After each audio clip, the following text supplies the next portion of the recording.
Did you guys bet on the hockey game? No. No. What hockey game? No. There's The only thing was football. we're live now. We were talking about hockey, but now we're live. So welcome in, guys. We have an absolutely crazy show for you. We're gonna move this along as quickly as possible. What do we got, Chad? 8 or 9 guests coming on from Something like that. We're jam packed. Yeah, we got people from Cools coming on, from Childcan. The Bug guys are going to come on. We got some Chiefs fans. We got some Bucks fans. We have the kicker in Clemson. Anybody that's been following along knows that Aiden comes on the show all the time. If I left anybody out, then you're going to be surprised. And, definitely keep watching. And, boys, I woke up today. Does it feel like it's Super Bowl Sunday? Today feels like the day Kalen is losing our bet for the whole season. Yeah, to me, that's just as big of a because that means when my Bucks win, Kalen's going in the water and not me. So that's a Super Sunday. It's sudden death overtime, and one of you guys is going to be going in the water. And I don't know. I'll be watching from up afar because I'm only about 5 picks ahead of you guys, but. I'll let you guys slug it out whether you want to just go straight up head to head for the game or if you want to throw in a couple props to even it out, but to give Chad a chance basically is what I'm saying, Kalen. Double down sometimes. It's like giving him enough gifts. Yeah. I don't know, man. I'm had a pretty difficult week. I've been talking up the Bucks this entire week secretly, even though I know I really need him to lose. It's really hard to bet against Brady, guys. It's going to be really hard to say he can't win the game. Don't care what he's facing. I am going to spoiler alert with our with our Cool Bet promo code. I am 100% taking the Chiefs. I did not. Minus 3 points. I'm willing to take them all the way up to 5.5 points because I think they're going to win by a touchdown. Man, you're just killing me here. Sorry, Chad. It's going to be close. I do think it's going to be a really close game, though. Yeah, it's going to be a really close game. This is a special, fun game to watch, guys. We're really spoiled for this one. Patrick Mahomes has like 2 or 3 games in his career of multi-interceptions. I don't know, man. If the Bucks win, it's not because Patrick Mahomes plays bad. Yeah. There's. I don't know what's going to happen to make it go. To make the Bucks win this one, but I don't see an avenue. I could see Brady playing fantastic. I could see a young defense trying their hearts out, but at the end of the day, what we saw from Mahomes against the Bills, I think that's going to be even more amplified in this one. Tampa Bay has to play perfect. That's what it comes down to. You can't give and they need a clutch drive. Any chances. You can't give the ball back to Patrick Mahomes. That's the big one. You have to get pressure on him. You can't let him get his feet set. First off, don't let him get rolling. And that's going to be talked about earlier in the week. I said that's why I would eliminate Kelsey before I eliminate Tyreek Hill. I'll take a guy taking shots all day down the field because they're lower percentage throws. So I think we just got to keep it going. Both safeties are back. AB's playing. They said he's questionable, so we know he's playing. Yeah. Everybody's healthy up front, and I think we're going to abuse that offensive line. And that's how we're going to win the game. Well, that's going to be, I appreciate your confidence. And I want to be able to be swayed. I can tell you one bet that I already have locked in, and I got this one from Chad, and this is our first nugget of the day. If you want a value pick, go ahead and hammer the opening kickoff not being a touchback. The opening kick not being a touchback. Yeah. Why is that? Tell me in, boys. This? Chad, give it up. Oh, so you want to know my secret? Mm-hmm. I want to know the secret. I stole the. I want to get inside the mind. So, he what he came out and said was, every time there's a game, each team gets the kicking ball for 30 minutes before the game.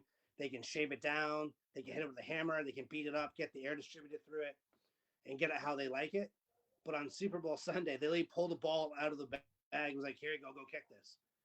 So the ball, when it comes fresh out of the bag and fresh out of the box, it doesn't travel as far. Because it's something to do with the science inside the ball that doesn't carry. He didn't go into full details about that. So he came out and said, if Buckner or Buckner or however you pronounce his name from Kansas City, he Harrison said Butker? he can still kick a touchback because he has a cannon of a leg. Yeah. But he said if Tampa kicks off, he's like, no offense to whatever our kicker's name is, he was just like, he doesn't have the leg to drive it through. So he was like, up. it was a plus 260 on Thursday. Wow. The Wow, ball that's has to crazy. be a kick.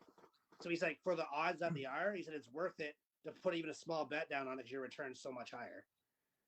Right. And he said also guys are Well, amped up and they want to make a play. So if that ball's only 3 yards deep in the end zone, there's a good chance they're running it out. Right. Because it's like that could be their Super Bowl moment. That Devin Hester moment, right? Yeah. Well, exactly. And I as soon as Chad gave me that little nugget of information, which was I guess Friday or Thursday, I know I went and bet it right away because I mean, if everyone's talking about it and that gets out there, then the odds are going to go down. And I actually checked this morning; they've gone down to plus 225. So we got it at the right price, Chad. Right now. Yeah.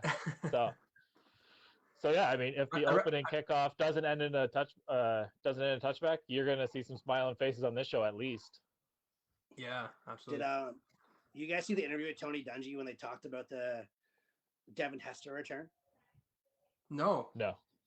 I'm interested. He came out and said they talked about it, they're like, what were you thinking? And he was like, honestly, all week long we said we were not kicking it to him.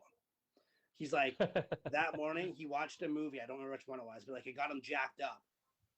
And he was just like, and it said like, believe in your guys, believe in who you are, don't change who you are. He's like, so I was like, you know what?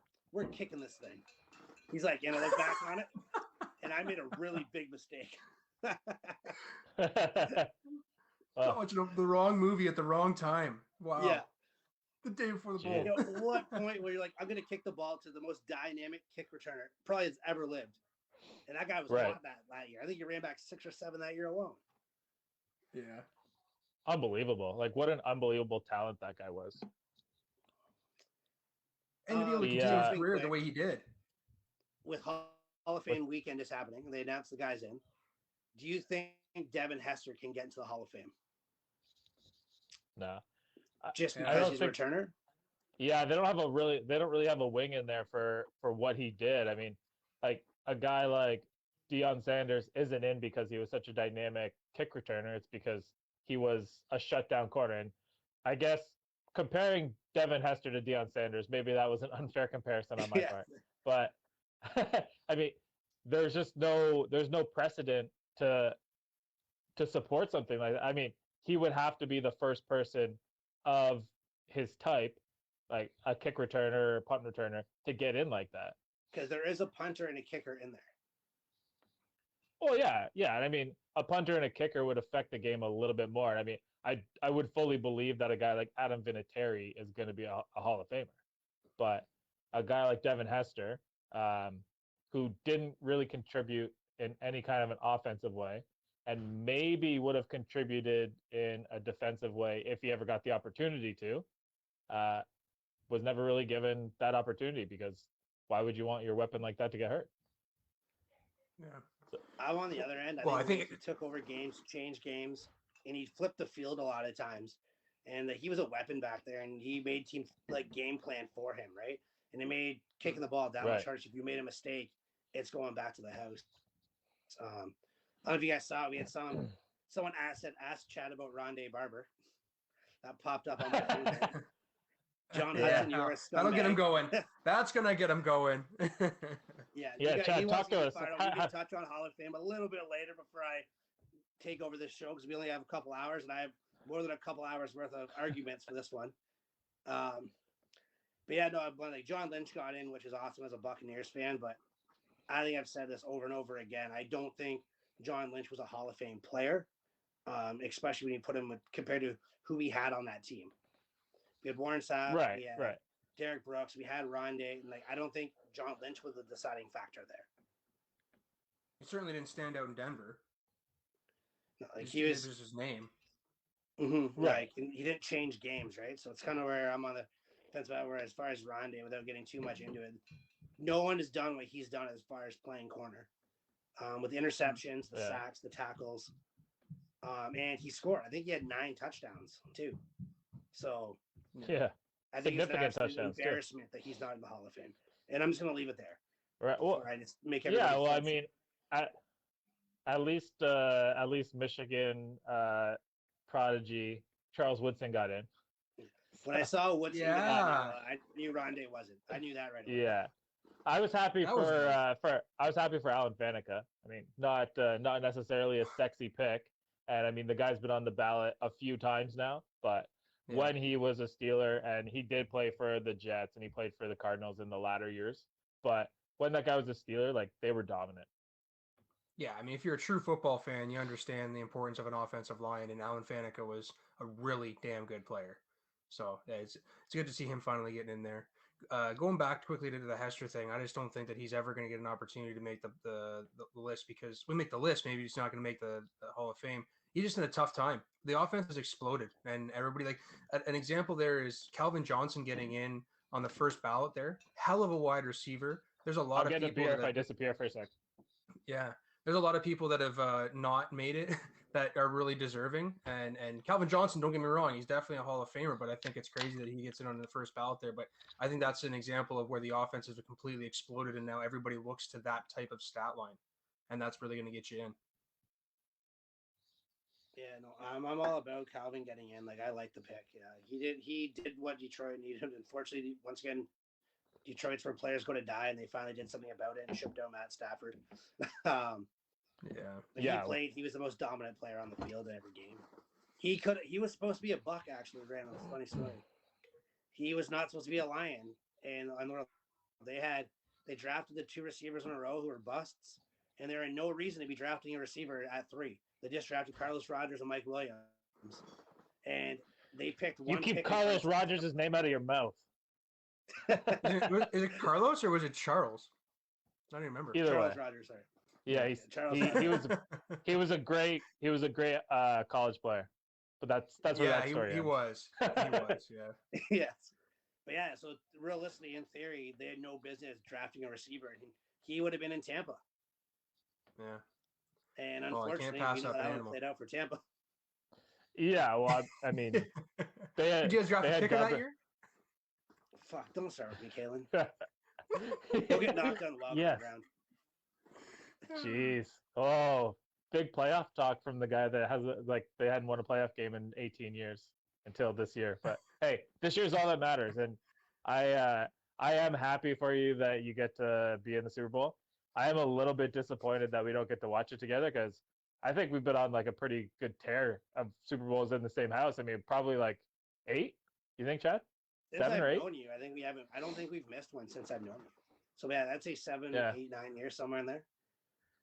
I think Kalen's been in the room with me every time that the Steelers have won the Super Bowl that I've seen. yeah. That was back. Shane, that was back at the old Southdale townhouse.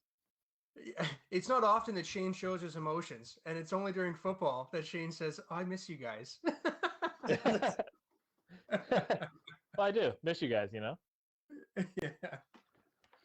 All right. Well, who we got going on? I'm gonna grab a beer though. Yeah. I think we got a Chiefs. We got a Chiefs fan coming on. We got our guy. Oh, what a treat! Is it Connor Elliott? It looks like, yeah. Oh, okay, Connor. All right, Red. So.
All right. There you go. Let's go, We- coach. We're back. We're back. Here we go. It's go Chiefs, go. Yeah, make sure you get him some hydration. Let's go. Yeah.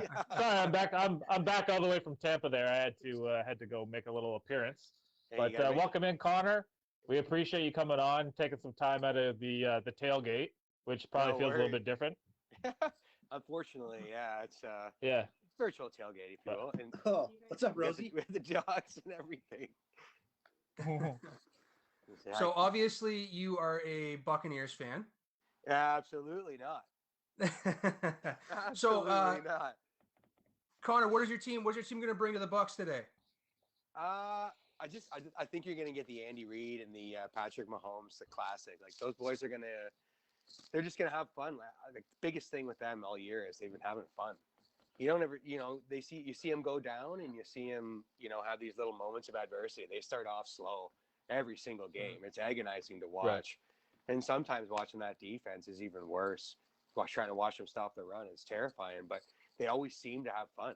You know what I mean? And that's the biggest thing with the game. Like when I'm coaching with Chad or whatever, if we got a little moment of adversity, this is it. Like, let's say, okay, let's enjoy ourselves. And the boys are having fun. And I think the biggest thing is you're going to see Andy Reid and Patrick Mahomes get creative. I think you're going to see them think outside the box. They've already been implementing a lot of those little shovel passes into Kelsey all day long, in between the little screens, and almost like a trap block screen. And just watching them do that, they're gonna have fun like that. You're gonna see something like the Philly special come out like right before half, something crazy like that. You know what I mean? Calling a Like, trick play before Yeah. half. Is that a I'm prop telling bet there, you. Shane? Do you know Okay. about that yet? I'm telling you right now, There- you're gonna There's see absolutely a prop bet out there for that. So now I'm thinking about it. you're gonna see Andy Reid do something creative. Like he knows what he has. So all game you see if they're pumping, Tyreek and they're pumping Kelsey, and then all of a sudden it's like, oh, look how hard move. We had a sprinter here.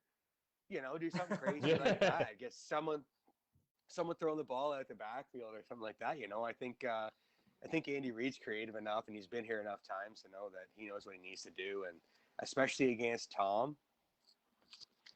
I hate to say it, but His you arch gotta nemesis, huh? you've got to get creative in order to Yeah. even have a chance, because you know what, he'll just beat you with consistency, right? So Right. you guys gonna see exciting. I hope they get Edwards Hilaire in the game more. I really do. I mean, that guy's got the ability to break one. Suck. Oh, Yeah, you're talking to the Leonard, wrong Edwards crowd, Hilaire. Connor. Shane Yeah. and Chad are not fans, man. They are not fans. oh, whatever. I- You guys I gotta don't hate mind on the little guy. eh? They do not like him. No, You guys gotta hate That on the little guy, that guy is the best running back if anybody's running a 1-4-6 defense. As long as no one touches him, he's cool. He's a fast guy, yeah. But right now he doesn't. Poor guy He can't doesn't get got the it. But break. before I'm Chad gets all worked up, I wanted to ask you a question, because if we kill the Bucks this whole time, he's not even going to watch the game, and that's no fun for him. That's fair. But Sorry, Chad. you played a lot of pro ball. You were in the CFL. You played in Europe. Yeah. Tell A lot us, of good tell times. us tell us a crazy story. Tell us something that happened that, like, don't get yourself in trouble. Don't get any of your teammates in trouble. But tell us about a little something that that people might not know about, like being on the road or being overseas or whatever. So it's a little something called Boys on Tour. All right, it's an English thing. Like they take the rugby teams on these big tours and everything like that, and you visit these rugby clubs. There are rugby clubs there, but you'd never realize there's football team, soccer team, everything else there. But you know what, man? I'm not going to be too specific with you, but there were a couple nights on tour that the boys, these English boys, man. Like you think, don't get me wrong. I'm always down. Freaking Canadians can drink, right? But the English are putting you under the table, or what? When you bring the alumni out and these guys start talking about their glory days, it's just like, I'm gonna need a drink to you, sir. Yes, sir. Are you served too? And they've got this thing called you can't be caught double parked. So say me and Chad are drinking. I'm a little cheers, a cheers here, cheers there. I say, Chad, hold my drink, would you? So Chad holds my drink. He's double parked. And so one night we're out there and we're at a rugby club out in Camelot. It's up in Hempstead, in England. And next thing you know, I'm in the middle of the rugby field playing there. Like, how many times was I double parked that night? Guy's just asking me to hold a beer. Like, here you go. Hey, would you hold this for a second? Let me grab us another round. I'm like, yeah, for sure. He goes, double parked. And I'm like, oh, mate, you're killing me. So when you get double parked, you have to drink them both? You got to drink the one that's most full. Okay. Oh, wow. So you can inherit the other. This guy, he's probably about 40 years old. He's one of the great alumni. Just passing me. Hey, hold this for me. We'll grab you another one. It's like, oh, no. Okay, I will. And I do it again. I'm like, oh, no. But yeah, you got to, in England, they got those little rules, little like house tricks that you don't know about. So when you join into a club and all of a sudden it's like, welcome.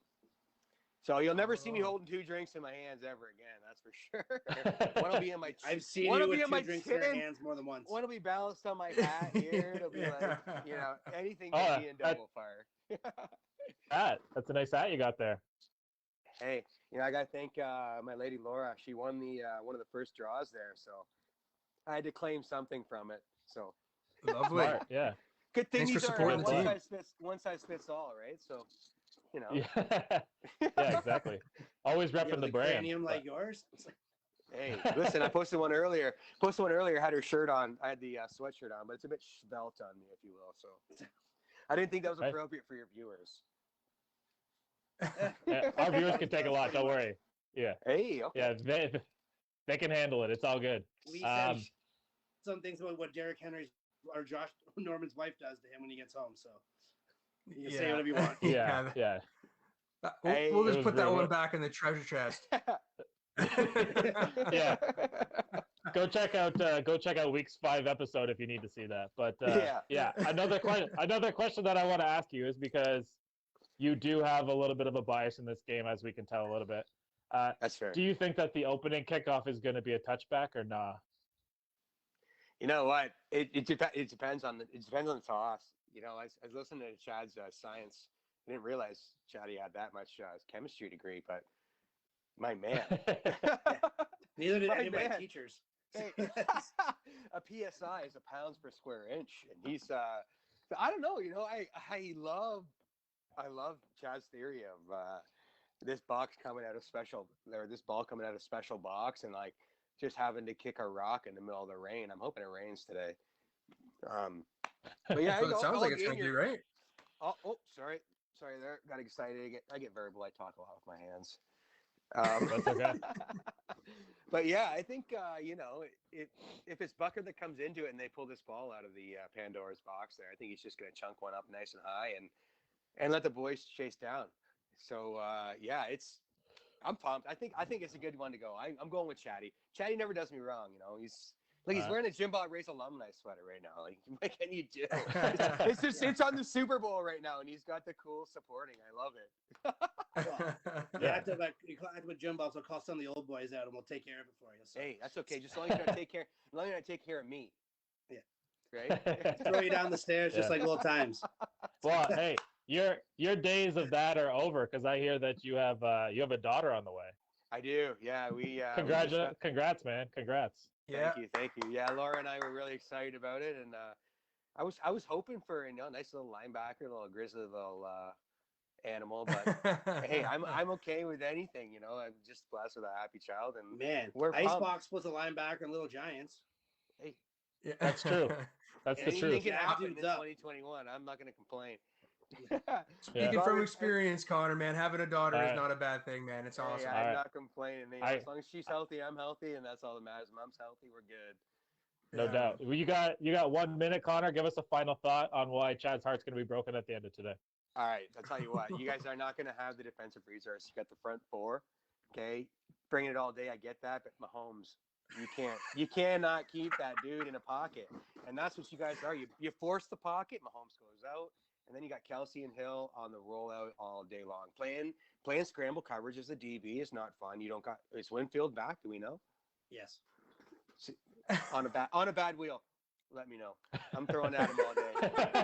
All right. So what I'm saying is, I can see the smoke just coming out of Chad's ears right now. But I'm telling you right now, watch the Kelsey, watch the Kelsey rollouts, watch watch the hit, like the Tyreek Hill, like those nice long balls, but you can't. You know what? Too many defensive resources to cover both of them, and then all of a sudden, like, McCole Hardman's going to come out of nowhere, and then Le'Veon Bell is going to score a TD late. So, hey, mark my words on it. Oh, Boys. okay. Le'Veon touchdown. Check. He's got some ego issues he's got to deal with. So I think he needs one in the Super Bowl, and then he can walk away a happy man. No doubt. Well, I hey, would have man, said thank you for coming on, Connor, but you just fucking ruined my day. So we're gonna let you go. Yeah, hey. Don't worry, After that, Chad. We have a Bucks fan coming on later, man. It's okay. We appreciate you coming on, Connor, and cheers. I enjoy the game, eh? Boys, Yeah. have a Yeah, great man, day. thank you. Can't wait. Let's go Chiefs. Yeah, all right.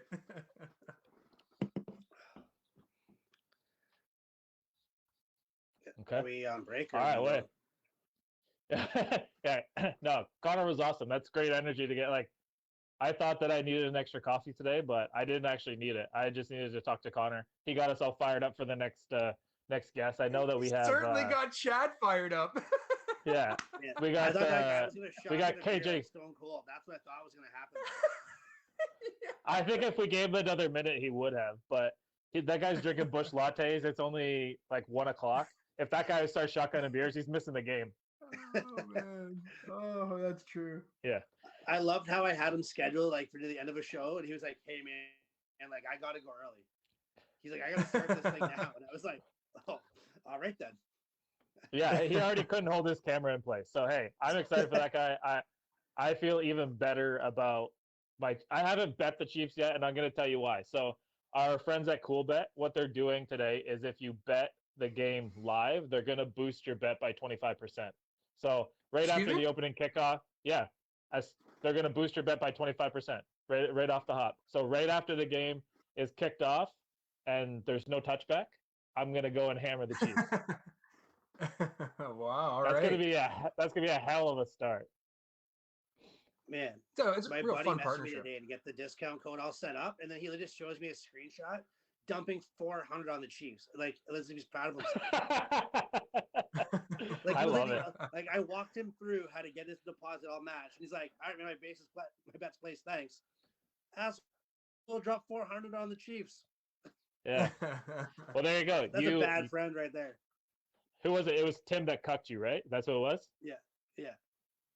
I don't want to talk about it right now. He's like, "Oh, by the way, I'm proud of what you Yeah. guys are doing, though. That's awesome. By the way, you're gonna lose today. I'm gonna win money." Classic. But yeah, there you go. Cool bet. There's our friends at Cool Bet. Me down, then finish on a high note. Yeah. Hey, he knew what he was doing. He slow played you. Good for him. He got what he needed and got out of there. But yeah, how far away from KJ are we? About 5 minutes, Liam? Okay, so all right. Well, So I read something interesting earlier this week. I think it was yesterday. Yeah. I read it actually. I think Mahomes has the opportunity to win his second Super Bowl before losing his 10th career game. Isn't that insane? Yeah, he's 44-9 right now as a starter. That's just wild, right? Move out of the way so they can see the promo. But yeah, yeah. That's What's the promo? What's the promo, Shane? Tell me what the promo is. Oh, if you use our going for 2 deposit code, the Cool Bet is gonna double your deposit up to $200, and then you let Chad or I know or Liam or Kaylin, and we will send you another $25 voucher for signing up as going for 2. So I put in 200. I walk out with how much to bet? Four- with? 425. Lordy, lordy. Hey, it's just one of those. And then if you go ahead and wait until the game's kicked off, they're going to boost you another 25%. It's basically you're losing money if you don't do it. All right. I don't know if the math adds up like that, but our statistician's working on the spreadsheet right now, so we're going to see what's up. And yeah. So I was just Taylor, posting on our live feed. Ask us questions. We'll answer them as they come. I gotta come sit up beside me here too. I'm gonna ask a question now to the audience, and we'll address it after we get KJ on. But do you compare Carson Wentz, the trade that's coming, to Jay Cutler trade of about 10 years ago, 12 years ago, probably? Wow, now. Smoking Jay. I don't even know. Like that guy's such a star to talk about, isn't he?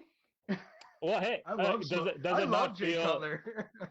Does it not feel similar to you though? Like there's no possible way that they're going to get the return that the Broncos got for Jay Cutler, but Yeah. excuse me, beer. Well, But I read the rumor that maybe the Bears are going to be in on this trade, and then I woke up this morning and one of the first pictures that I saw was a meme saying, trading for Carson Wentz when Deshaun Watson is available is a lot like trading up for Mitchell Trubisky when Deshaun Watson is available.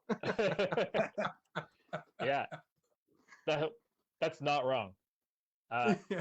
The difference is, like, I would imagine that the cap hit is probably similar between those two dudes, between Carson Wentz and Deshaun Watson.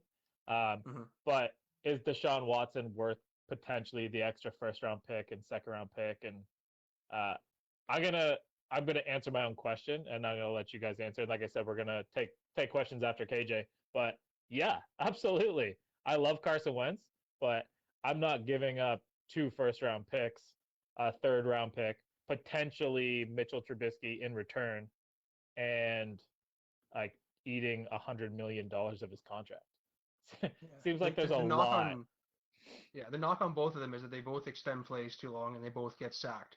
The difference between both of them is that one is very, very accurate, one is not. Deshaun Watson is very accurate, and he's also not built like a glass house. We've seen Carson Wentz get injured a few times now. So I think that I would be willing to take the extra risk on somebody like Deshaun Watson too. I also think he comes back more motivated for the team that he goes to, far more than Carson Wentz does for some reason. I just don't think that Carson Wentz just seems as motivated as Deshaun right now. I'm gonna pivot really quickly because I have a TV on over there and I'm watching what ESPN's doing, and they're doing the You Got Moss top 10 of all Super Bowls. Now, wow, okay. Isn't that awesome that one player can have a play like that named after him getting mossed? It's amazing. Yeah. Now, what is the number one You Got Mossed play in a Super Bowl? I just watched it, and I disagree with what they picked. And I'm a homer, so you know what I picked. I know what you picked, but I wouldn't say I was getting mossed. Yeah. That's the best play in Super Bowl history. Probably the Plaxico catch against the Giants of B1, the one that actually won the game. Not that I don't really consider the helmet catch getting mossed.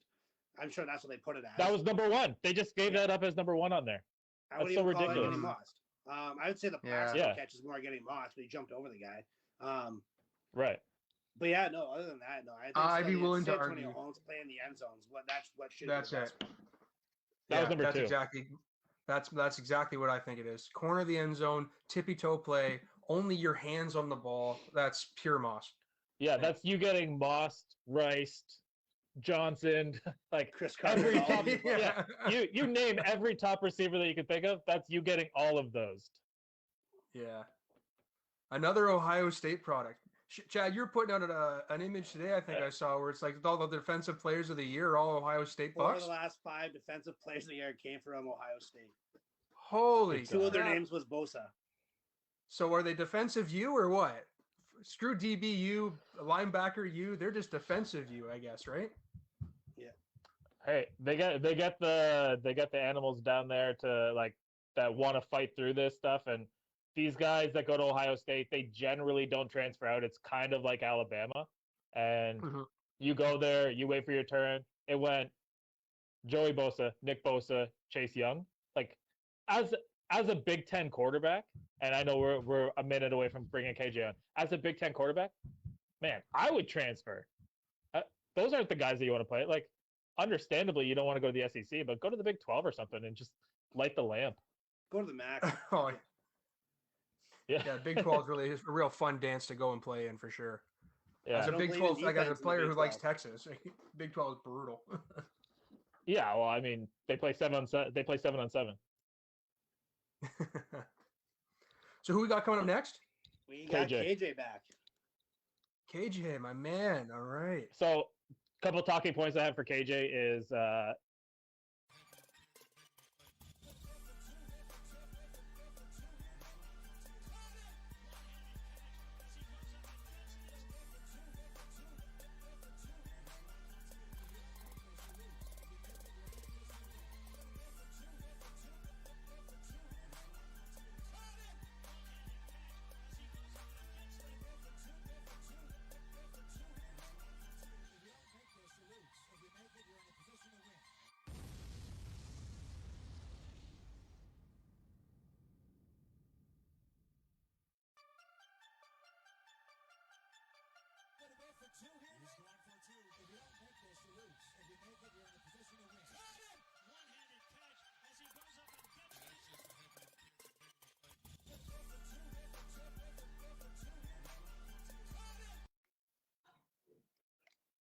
All right, we are back. As you can see, we have KJ with us. KJ was with us a little bit earlier on in the season, and we sat down and we talked about pretty much everything. It was one of our longest One of the first episodes. and one of the best, Yeah, for sure. yeah, we could not stop talking, and we're happy to have you back.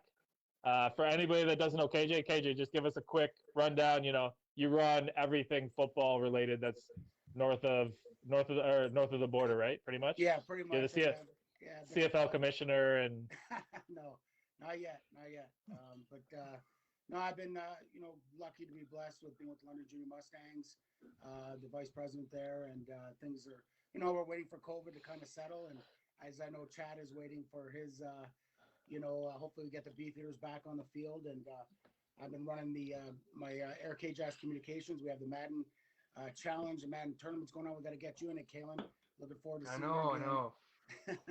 And also, I'm coaching at Western and learning a lot from Gaetan, working with quarterbacks, and obviously good friends with Gavin and the whole football community. I'm just blessed. So I'm so glad at what you guys are doing. You guys are amazing. I follow you every week, and I think what you guys are doing is just going to get bigger and better every time you do it. We appreciate you saying that, man. And we're happy that you're on here. And right off the top, we know you're a Ravens fan. I don't know how many people out there know you're a Ravens fan. We're not going to beat you down about what happened in the playoffs because really, with the exception of one of us yet, we all had some pretty bad beats go on. God, he's going at him today, isn't he? Yeah. Tuesday could be the greatest show we ever have. That's all I'm saying. Yeah, but let's fast forward a couple months from now. Is Lamar Jackson getting a contract extension with Baltimore? What does that extension look like? And is he the quarterback of the future for the Baltimore Ravens? Yeah, 100%. I think the issues, and I think you guys would agree. I mean, the offense has been structured around something that it's fun to watch, but it's not NFL prototype. But I'll tell you, Jackson has improved in every area. He's only 23 years old, I believe, and he's the future. I think they can, if they bring the right guys in. I'm so glad that the Texans got our passing game coordinator because that guy's just absolutely not someone I wanted on my team anymore. I will say this before I get into Jackson. The Steelers got banged up. That game that they played on that stupid Wednesday night and they lost their pass rusher, that destroyed them.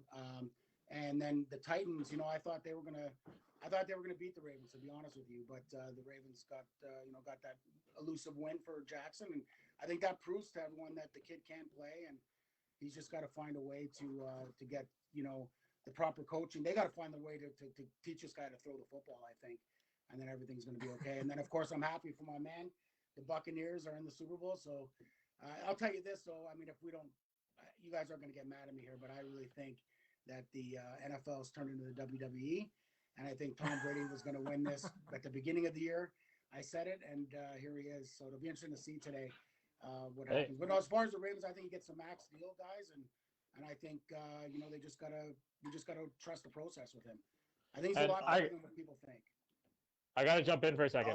There's no chance we could ever get mad at you. Lost to a team with no quarterback. That's all I heard about Lawrence. Yeah, no, KJ. There's no chance that we could ever get mad at you. Just keep that in your mind. All right. Yeah, you're one of the favorites of the show. Absolutely. But I do have a question though. What is that over your shoulder? Is that a Houston Texans helmet? Yeah. So guys, I'm a Houston Oilers fan. That's my favorite team. Okay. That Texan helmet has never been out.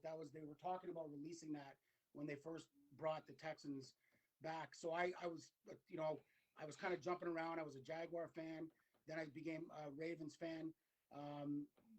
Probably right around the time when the Jaguars destroyed Dan Marino in the playoffs, and I started falling in love with the Ravens and their defense. I love defensive football, but I'm a Warren Moon fan at heart, and the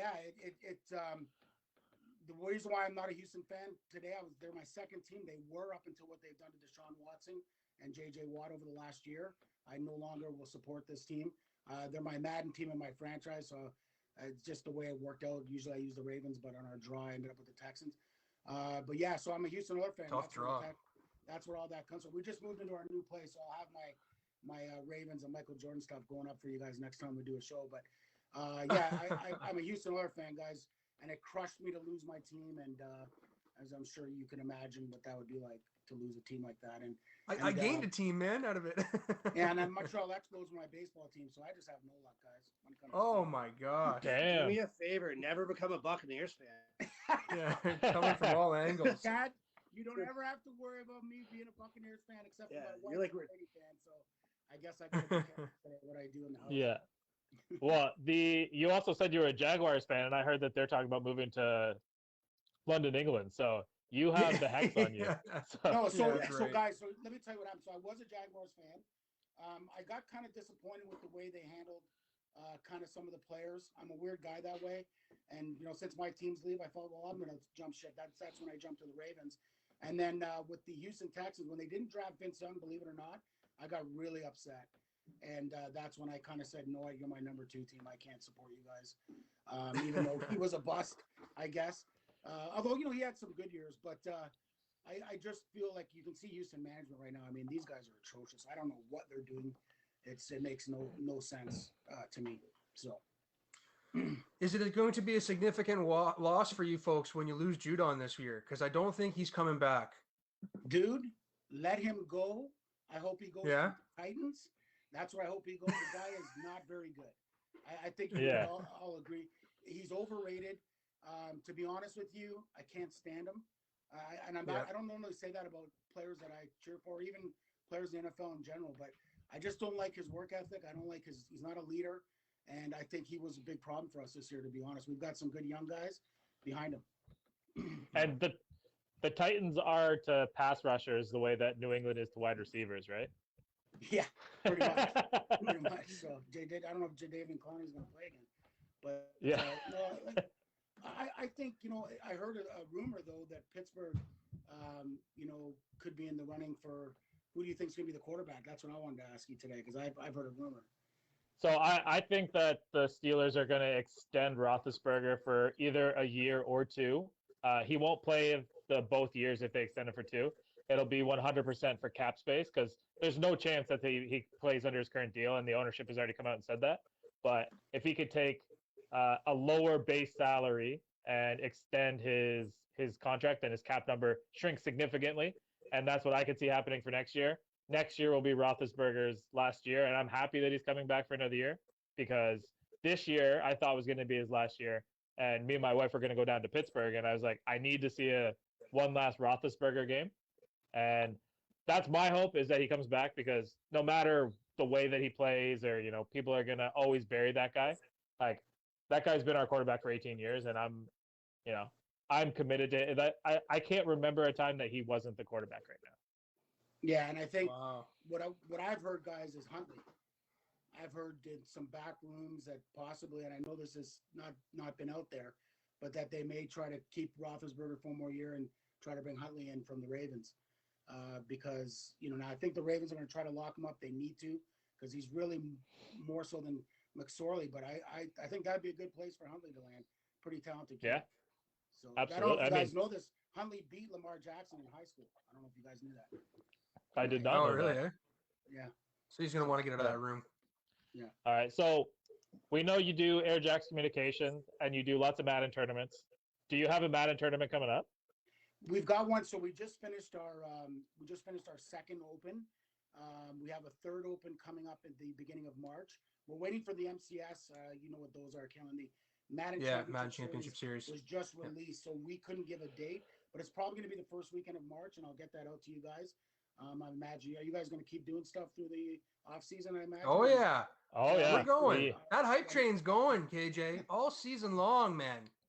I'll make sure that I get that too. Right now, actually, I'm watching a few potential competitors for our franchise leagues that we run, and I've got to monitor and make sure they're not cheaters because in our tournaments you can do anything. There's no rules, but in our franchises you have to follow certain rules. So I apologize if I keep looking up. It's part of my job. So, but hey, yeah. we appreciate you giving us the time now that you have. Yeah, so we've got one coming up, and then we've got the national championship at the beginning of May. Again, that date is fluid because of the MCS times. So I will let you know when that happens, and you can catch on Air K-Jax on our Twitch feed, on our YouTube feed, or Junior Mustangs TV on our YouTube feed as well. So we're getting bigger and bigger, and we think it's going to be a great year. We've got some great talent. I think one day we will be, some of the trailblazers that allow one of the Canadian kids to win $100,000 on one of these Madden Championship Series games one day. So that's our goal. Wow. Wait, Kalen, that could you be send you. us your links, and we'll make sure we get that out there. Absolutely. Absolutely. All right. Well, yeah. Hey, we appreciate you coming on. Get back to your stuff. Yeah. Thank I don't you very know. much, guys. Do you have a prediction for the game really quickly? We didn't really say it. Don't break Chad's heart though. I took Tampa Bay 37. Oh, there you go. I feel with KC's tackles being out and some just traveling on Saturday, I think it's going to be a good game in the first half. But I think Tampa Bay will pull it out, and Chad will be one happy guy. Okay. No, I knew I liked And you. it's the- You know that? These guys have been talking Is it- so much horrible things about you. Nothing. No, KJ's a good guy, and I knew you would All come right. through for me. All right, And guys, KJ, thank you so one much. thing for me before you go. One thing Yeah. is the opening kick going to be a touchback or no? Yes, it will be. And one other thing I want to say to you guys: Come I on. have eaten so much of that pizza that you guys have got me from Joe Cool's. I've ordered that special for you guys. That I thing is can't eat it amazing. anymore, man. The I know wings, so much. those nachos are beyond the best. So thank you so much for Joe Cool's and that Going for Two special. I just love it, guys. Thanks, we KJ, appreciate it. man. Yeah, absolutely. All right. Thanks, KJ. Thanks, KJ. You guys, good luck. All right. That was KJ, great guy. If you want to know anything about football, he's definitely the guy to reach out to. We can get you set up with him. But we do have a couple minutes before we go to break, guys. So I was thinking, let's pick back up maybe what we were talking about with the Jay Cutler thing. I'm curious what Chad thinks as a quarterbacks coach. Is the Jay Cutler trade going to be similar to this Carson Wentz trade that goes down? I think talent-wise, they're the same guy.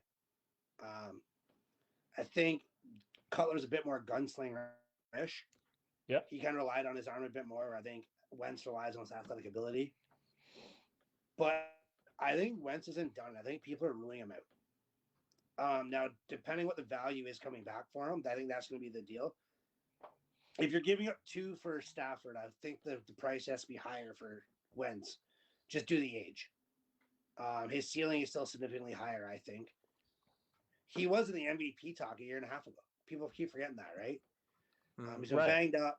To go to the right system, I do think he's worth a bunch of picks. I just don't know what they're going to – like, if they want 2 1s and a 3, I don't think they're going to get it for him just because of the contract. But if you want to go like a 1 and a late and then maybe a potential return, I don't know. Because like a lot of teams are going to need a backup for – like not a backup. The Eagles would need a backup for Jalen Hurts. It would be smart to bring in a veteran. Right. So if you could send him to a team where they have that, then it kind of makes sense and adds up. But it all depends what the contract's going to be like and what the draft pick situation is going to be. I still like him going to the Colts. I still think that's a really good landing spot. Obviously, the Colts and Wentz can't show their cards because that's really going to fuck up the trade process of what the return is going to be. But I think that reunion makes the most sense for both ends. And right. The Colts could send they don't have a quarterback because Brissett's a free agent as well. But it could also allow that could be I wouldn't call it a trade, but it's almost like if the Colts extend Brissett at a lower rate, could they trade him off then to the Eagles and kind of work out a deal that way that's cap friendly for the Eagles as well? Yeah, if I was the Eagles, the quarterback I'd be targeting on the Colts roster is Jacob Eason, and I know that we only have a minute to talk about this, and we'll pick it up because we have like 10 hours to talk about this today. But do you guys remember Jacob Eason from college? Like he was supposed to be one of the top guys coming out, and I mean he was a second round pick last year. He was Washington, I think he was Washington, but I think at one point he was at Georgia. He transferred around a little bit, but when he actually finally got his chance to play, it was there. And I think the way that the Colts system is, they don't necessarily need a veteran quarterback. I think that I would roll with that guy. I mean, I wanted the Steelers to get him last year, but second round was a little too high, or third round, whatever he was. I just think their ceiling right now is so high if they bring in a starting quarterback now. I think that's what's going to deteriorate guys. Like they're a team that's they're ready to win. And I know Caitlin Flynn doesn't want to hear that being in the same division, but I know you see it. That defense, the way it is, and like the run game team in the division. Yeah. Pardon me? It's the scariest team in the division, and the blood is in the water. I'll be the first. I said the only time you're going to hear me say this all off season. There's going to be a pretty big regression in Tennessee next year, and I don't think Houston's going to be any better than they were this year, and I don't think Jacksonville's going to be any better than they were this year either. So that leaves Indianapolis wide open to be the front runner, take that division next year. That'll never Kalen, stop happen drinking again. the Kool-Aid. He stopped drinking the Kool-Aid. Liam, can you I love clip it. that for later? Just so like when Caleb Yeah. goes back, you can just say, remember when you said Too this many about free Tennessee?" agents, man. Too I many free love it. agents, not enough cap room right now. Perfect. Okay. We will be back at 1:30. Appreciate you guys watching. It's time. You got some time to go grab a drink or take a leak or whatever you do. All right.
Okay, we're back live, and we have Child Can along with us. So we have Kathleen from Child Can. Yep. Okay, sorry, my writing is really messy. So we a lot of our communication's been with Jen, so I originally had Jen's name written down until a few minutes ago. So we're happy to have you on. I'm happy to be here. Yeah. So first, for anybody that's not familiar with Child Can, could you just give us like a little bit of a background of what the organization does? Sure. We are here to help families whose child has cancer. So we work with any family who has received that diagnosis or is getting treatment at Children's Hospital here in London, which means we're working with families from Windsor to Kitchener, from Lake Erie up to Grey Bruce and even farther north, Thunder Bay, rural northern communities. This is their closest wow. center for pediatric oncology treatment. So they're all coming here.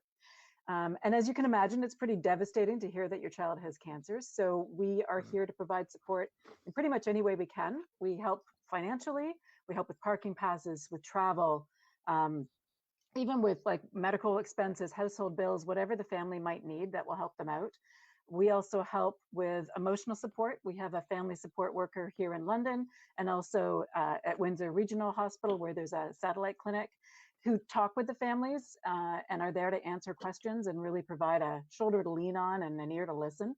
Both our family support people have lived experience with cancer. They're both parents of survivors.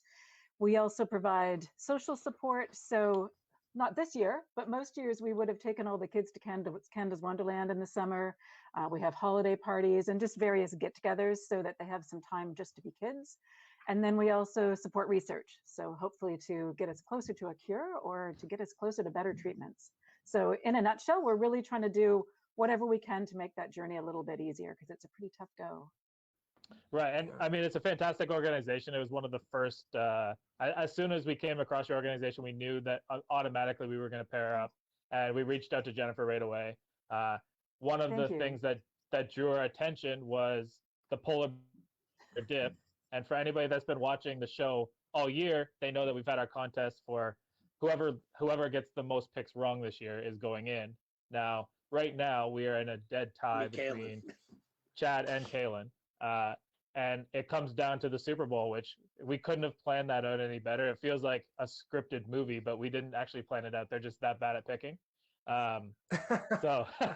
So we do understand that there's not going to be the same polar bear dip as what has been in the past, but you do have a chili challenge to maybe be a substitute. We do, yeah. We can't get everyone together on the beach because typically we'd have 200 people going in the water and the shore lined with people cheering them on. Yeah, I've done it twice. It's actually a lot of fun. The second time I did it, it was weather like this, and we had to chip through about 3 feet of ice the night before and then go back the next morning and do that again because it was so darn cold. But the adrenaline's flowing, and we had heated change rooms. It was all good. But this year we can't get everyone Certainly together. Different levels of fun. Yeah. Well, next year we'll see you all there. In March of 2022. Yes, absolutely. Okay. But this year we're encouraging people to do their own thing because I mean, obviously we're not government funded in any ongoing way, so we're very reliant on community support, and this is one of our big events to raise that support.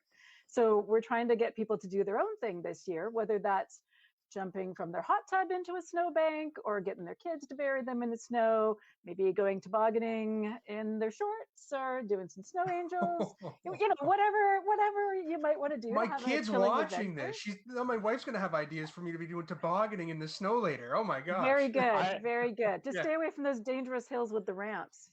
Yes. We want everyone to be safe. I think that's a fantastic idea. Yeah. The tobogganing in your shorts, by the way, guys.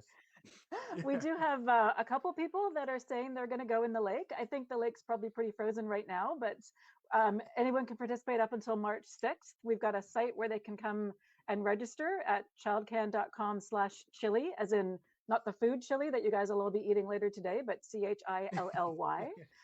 So come and register and encourage other people to join you and sponsor you, and then challenge them. Once you've done it, challenge your friends to do it too, or else to donate. So hopefully we can raise some good money and have a lot of fun doing it. We also want people to post their videos, of course, so we can see the crazy stunts that they get up to. Absolutely.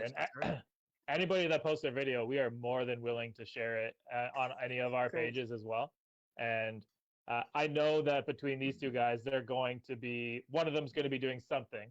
Maybe both of them. We'll see maybe we'll see how nice we are to them. But could you tell us about like some crazy experiences from actually going in the water? Because I think Chad's still thinking about going in the water.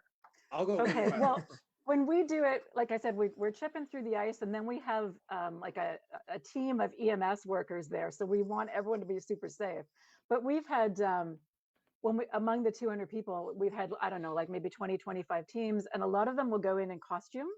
So I have to say, I mean, we're a family organization, so take this the way that it's intended. Less is more.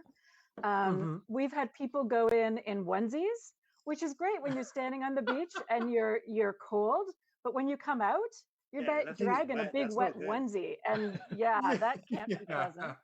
No. We've had. It's funny, the kids will come and cheer their families on and stuff, and they'll be making sandcastles on the beach like this is just any other day, a nice summer day at the beach.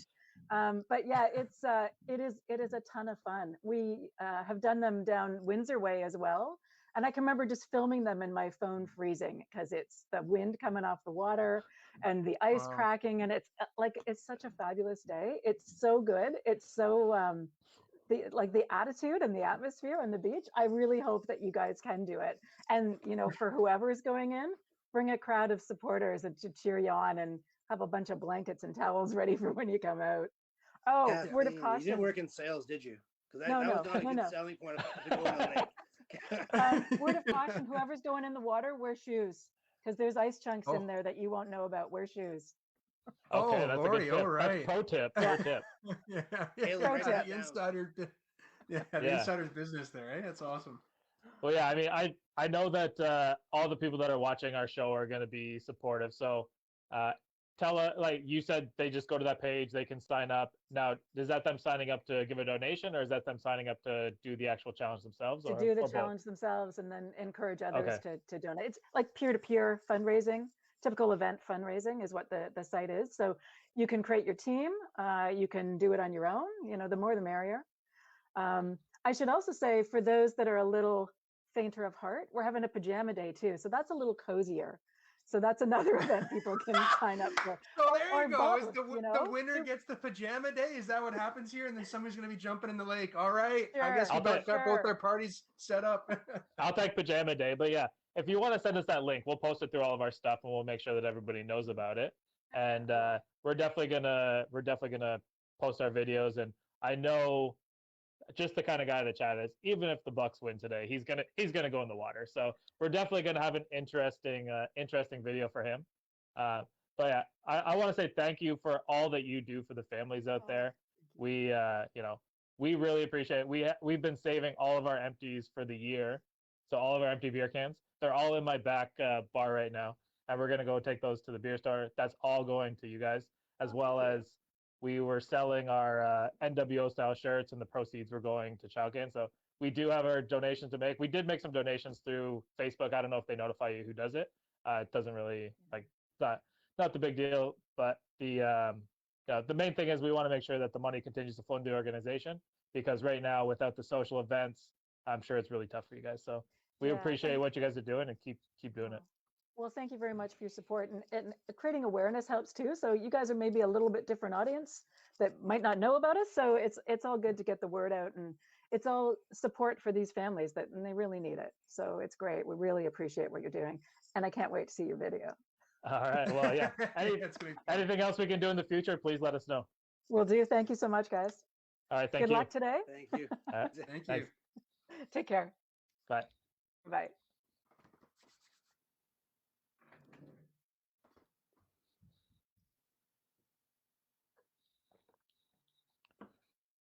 Okay, so that's Childcan, guys. Make sure that you're supporting Childcan. We've been doing it all year.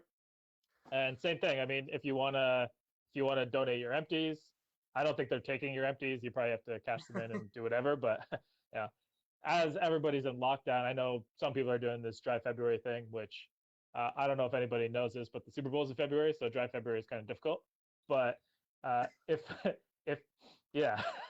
Yeah, Liam said he was going to be doing it. I figured he wasn't going to be doing it. But anyway, make sure that you support them any way you can, even if it's as much as sharing their link to somebody that can support them. That goes a long way as well. Any kind of support is good support. Any kind of awareness is good awareness. And, what a stud. That guy is a stud. That guy gets involved in everything we do. Did you tell him that we have a promo code for him, Chad? Yeah. I'll send it to him after I'll send it to him after the show. Also, KJ just messaged me privately and said, "Thanks for having me on." He said, "And Kalen sucks. Go Bucks." So I'm a big KJ fan. Yeah. Yeah. I didn't even do anything. Jeez, hate mail. Yeah, you did. If we could have had a 24-hour show, we would have been able to put everybody on here that's been a part of the show growing. And if you didn't make it, if you're not on the show, it's not because we didn't want you on the show. We appreciate what everyone's doing. James has been a huge part. James was actually part of our first live show. I think it might have been before Kalen joined us, right, Chad? That would have been what, week one, maybe? Hopped on. Yeah, that was our 10-minute live episode. Yeah, I think that was our first, like, not only just our first live, but I think that was our first giveaway and everything, right? Yeah, he was our first winner. I know that. Yeah. So good for him. How much time do we have before Aiden? Okay, so we got 4 minutes to kill before Aiden comes on. Anybody doesn't know Aiden, he plays for the Clemson Tigers. Don't hold that against him. He's also a Bucks fan. I know that's 0 for 2, but let's get back to the conversation we were having a little bit before about some of these quarterback moves. Because I'm curious. Like, I know Kalen kind of went into how the Titans suck.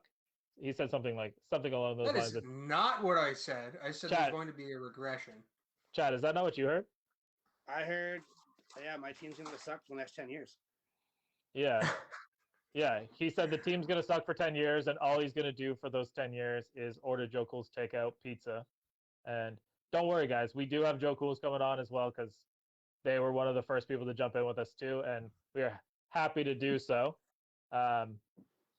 If you guys haven't pre-ordered your Joe Cool's yet, I would call them now, because, yeah, we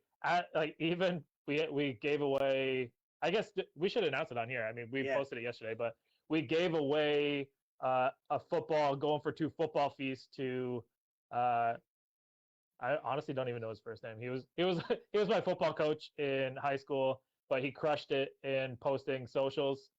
And I just know him as Coach Kaz, but anybody we had to give that guy like a 2-hour window to get his stuff delivered. So if you want to order, I would call them, make sure that you're getting what you want.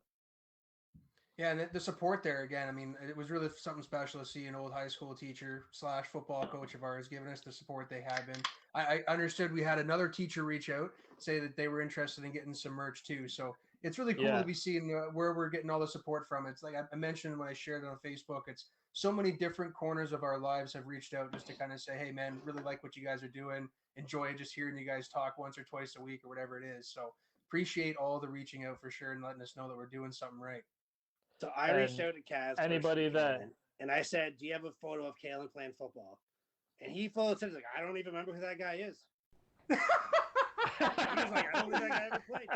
Well, there's going to be, for sure. When I was playing football for that team, I was playing on the wrong side of the ball. I was playing wide receiver. And I couldn't catch a ball to save my life. So if he did remember me, it was probably because I was just dropping it all the time.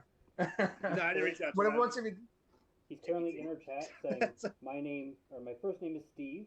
He also said, Steve, the rumor I heard was Trubisky is going to sign with Pittsburgh. Okay. Jeez, Shane, maybe he can't throw left. That's a problem. No, he's going to play wishbone fullback.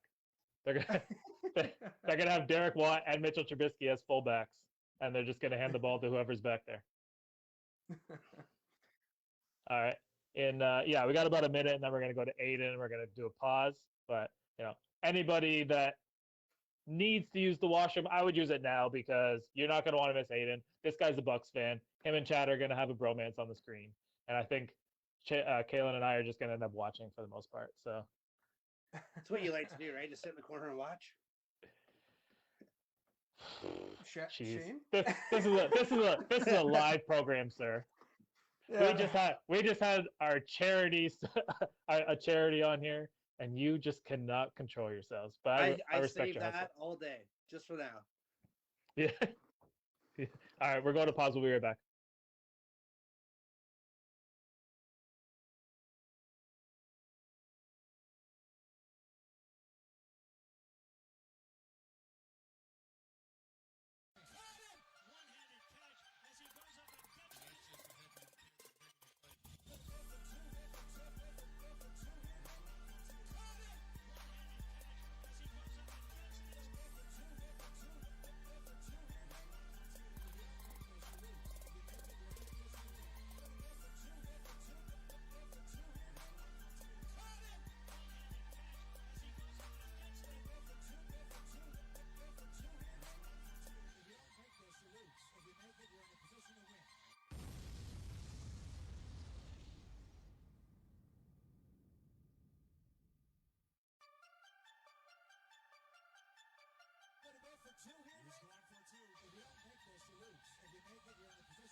All right, guys, we are back, and we have Aiden.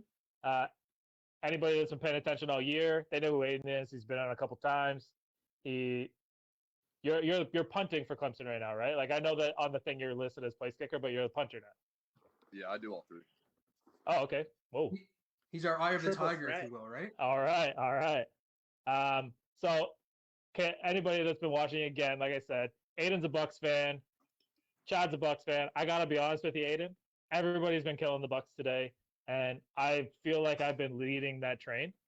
And we started off the show with a Kansas City guy, so we're gonna give you the same due that we would give to anybody, and tell us why the Bucks are gonna win. I mean, you can't bet against Tom Brady. That's all I'm gonna say. Okay, He's done it- that's a mic drop. Yeah. And I mean, I know Mahomes is good, but like we got a lot of veterans on our team as well. Shaq Barrett, he's been in the Super Bowl before. I love JPP in this game. I'm just hesitant about that secondary. I mean, Tyreek and Cole are pretty fast, so we'll have to see if our boys can beat them. But I think getting to Mahomes is going to be huge in this game, and especially shutting down Kelsey as well. And then on offense, I think we just got to stay to the script. I think we need to feed Fournette more often than we have. I mean, I know he's been doing good, but get that running game going. And then we got AB back, so That's a big one. I think That's huge. I want to see Scotty do something like he did against the Packers. I think just like a boost like that, like touchdown going to half. I think something like that would be huge, and I think we're gonna get this win. Okay, Oh, well, there it is. Confidence. we can tell you're outside. Like, how cold is it where you are right now? Like, you said you got snow last night. Yeah, it's like 40, 45, somewhere like that. It got That'd be cool. Yeah. That's that Fahrenheit number there, Aiden. We that Celsius number up here. Yeah, so that in Celsius, that's going to be probably like 2 or 3 degrees. Yeah, Okay. yeah. So 45 degrees Fahrenheit. Yes. There you go. All right. Well, that's not too bad. I mean, we're at minus 10 Celsius. So, we watched, obviously, as the playoff went on, we're not going to talk about the football game. But one thing that I noticed from the Clemson Twitter feed or Facebook feed or whatever it was, they did not bring in another kicker on this class. They must have a lot of confidence in you. Yeah. We're going to need to bring in another dude next year because it looks like, I don't know, I feel like BT has a shot in the league after the season, but he could use his COVID year. So, but I really don't think he should do that. I think he's probably one of the best, if not the best kicker coming out in this class. So, Okay. we'll bring in a kid after the season, but we just brought in a new long snapper, so that's good. Because we only have one on our roster now, and I feel bad for the one kid on our roster who's got to do every rep during practice. Yeah. Boy's going to be best friends with the water boy, huh? Job in football. Yeah. That's a tough rep. So one thing that we've been asking everybody, and it's because we've placed some bets on this. The opening kickoff, is it going to be a touchback or no? Yeah. No, it will. It will.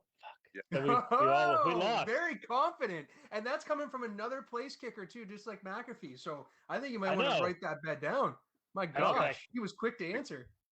60, 65 degrees. I mean, usually not a ton of wind, not cold, not raining. I don't. But Brad Pinion kicks off for the Bucks, and then Butker kicks off for the Chiefs, and they got some strong legs. And I mean, every game I've watched them play in, it's always been a touchback. I mean, there's no doubt. That is not Damn. doing me good, Aiden. Yeah, y'all didn't bet on a touchback. Oh, I went full science mode into it too. Yeah. Physics. I mean, if they're nervous, maybe, but Yeah, Pat McAfee said that it's not going to be a touchback, and he gave us this whole explanation for it. So we just thought, okay, well let's go ahead and do this thing, and then now I feel like I got to go cash that bet out because you just broke my heart. Oh, it's up to y'all. You guys got to think for yourselves. So You're putting all these false hopes in my head, man. Pat's been there before, so Yeah. Oh. So before we were But coming on here, Would you were you kick a mentioning. touchback if it was you, though? That's the real question.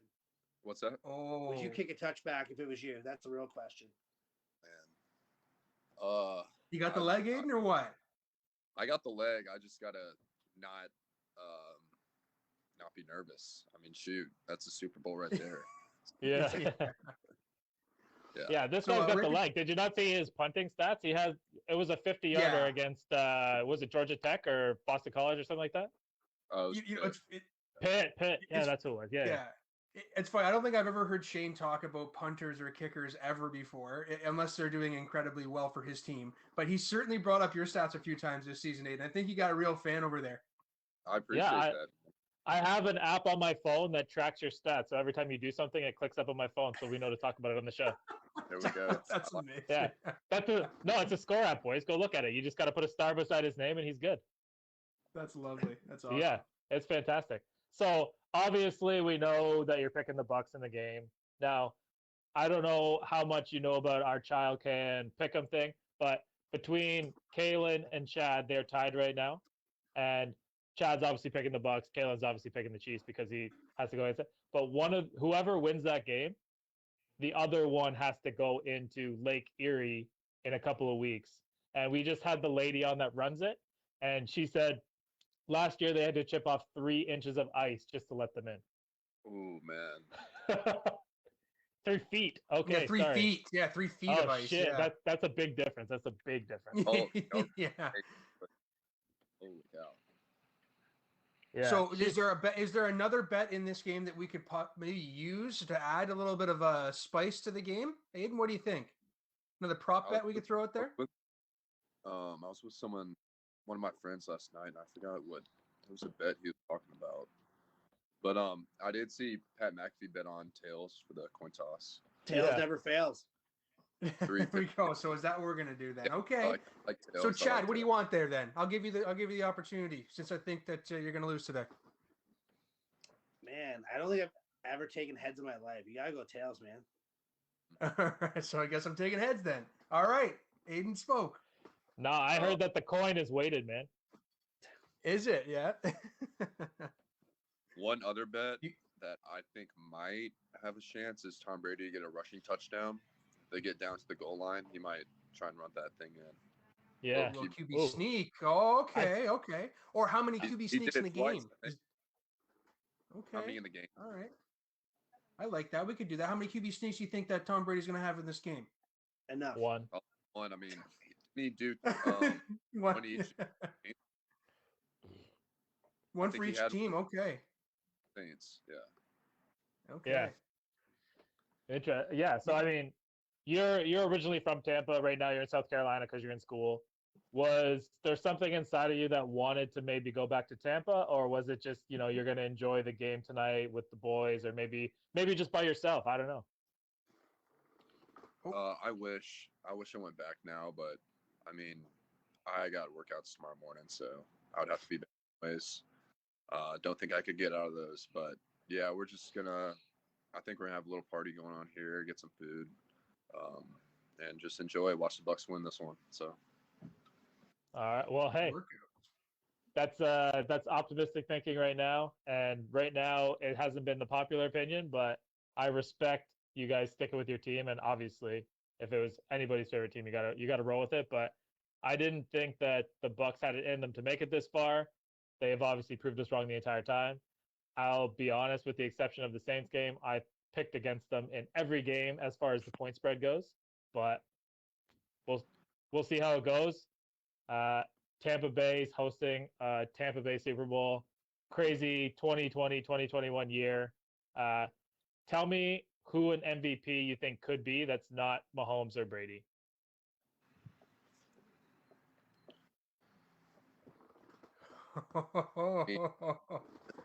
I said AB. If that changes, it helps your opinion. I said Okay. AB. Can I go offense and defense, like one or the other? For course. sure. Whatever you like. Something tells me, I mean, Gronk hasn't done much all season. Like, he's been there, but I don't know. He's the dark horse, right? I think, not Gronk doing something today, and then defense. Is Winfield back? Yeah. Yep.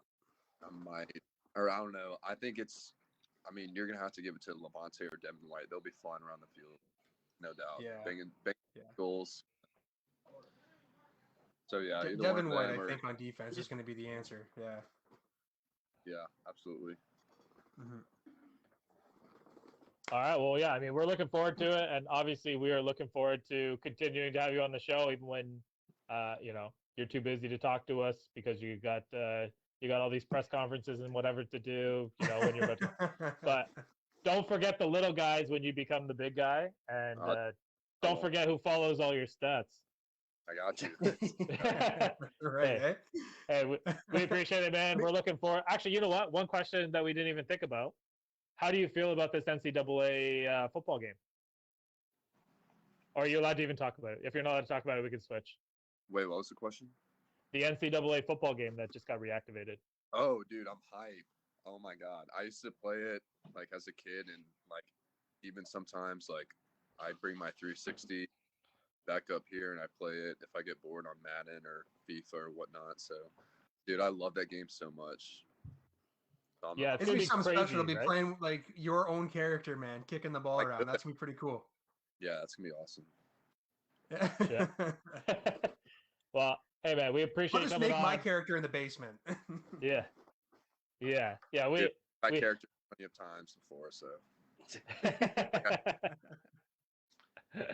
Hey man, we appreciate you coming on. Good luck to the Bucks, even though I'm betting against them, and we'll have you on again soon.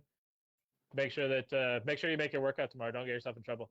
Yeah, I won't. All right. Appreciate All right, man. Take care, eh? Man. See you, man. Thanks for coming on. All right, that was Aiden. He apparently does everything at Clemson that involves kicking a ball. So, Jack of all trades. If you don't know that guy now, just based on what we're looking at, I think you're going to know that guy in a couple of years because he's going to be playing for an NFL roster. Yeah, he'll be kicking on Sundays, 100%. Boom, called our shot. Even if he doesn't, if I were him, I would just go in my backyard and kick balls all the time. Yeah. Because that guy has a killer leg. But anyway, let's move on. I know that pretty soon we're gonna have Joe Cools on. I don't know how far away from that we are, but 5 minutes. Okay, what were we talking about before? Give us some questions, Liam. Has anybody asked any questions? Oh, I got maybe we can ask. Do we have Fire any away. giveaway today? Do we have any giveaway at all? We sure do. We have so much stuff to give away. You know what? Let's start with our New York Fries giveaway. We have a couple of gift cards. Let me get the picture up here then. Yeah. And those were donated by our friend Paul over at New York Fries in White Oaks Mall. If you're not in London, you suck. That means you've never had Paul's hot dog before. So, and anybody that's even taken a stroll through White Oaks Mall knows the New York Fries and knows Paul, man. He's one of the most well-known guys around there. Good heart. Yeah. I mean, for Paul, I've worked in the mall before, so Paul and I have stayed in touch. But I've actually known that dude since I was 10 years old. Oh, I didn't know it was that long. Wow. Yeah. We used to be in the same Cub Scout troop together. You're in Cubs? Yeah, buddy. No. I had the little Things scarf we and learn everything. being on a podcast with somebody. Yeah, hey, we're live. I can't filter this stuff. This is real. I used to have the scarf. I had the sash badge. You know, ask me anything. Trust me, I'm the guy that you want to get trapped in the woods with if you have to be. I don't ever. Okay. No broke back. No, but Well, I guess maybe we can.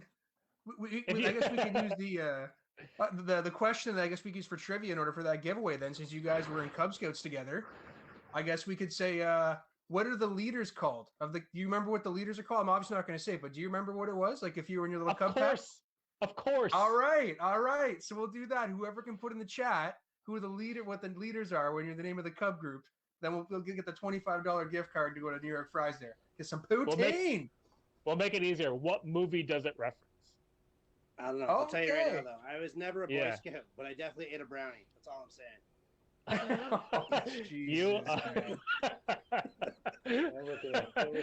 You are a terrible person, but I respect the hustle. And you know what's unfortunate?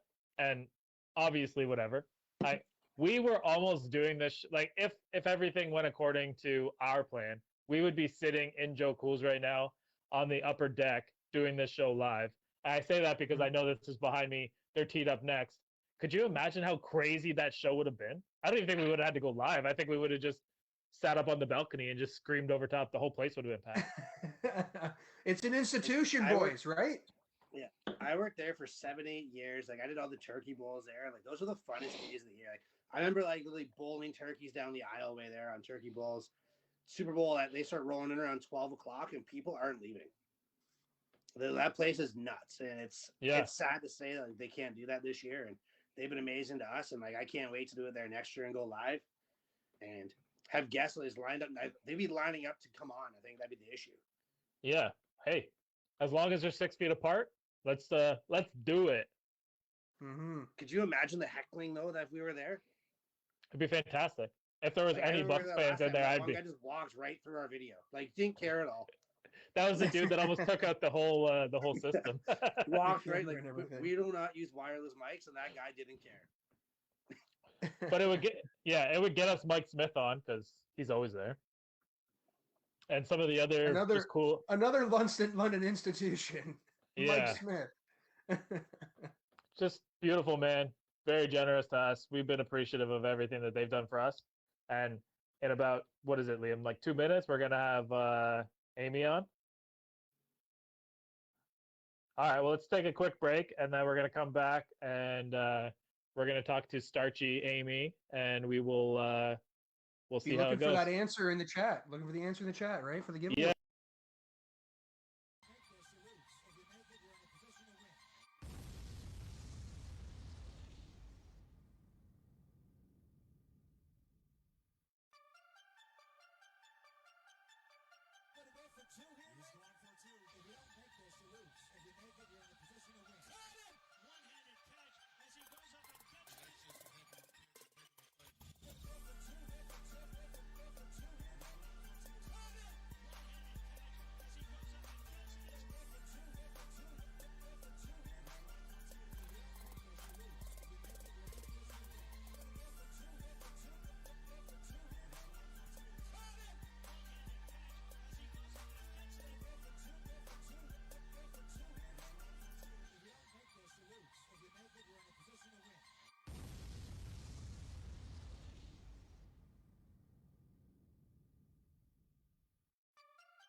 All right, we are back, and as you can see, we have Amy on here. For anybody that doesn't know Amy, it probably means you haven't been to Cool's. For anybody that has been to Cool's, you either know that she's probably gotten you a drink or told you to fuck off at some point, because it's actually more likely it's both.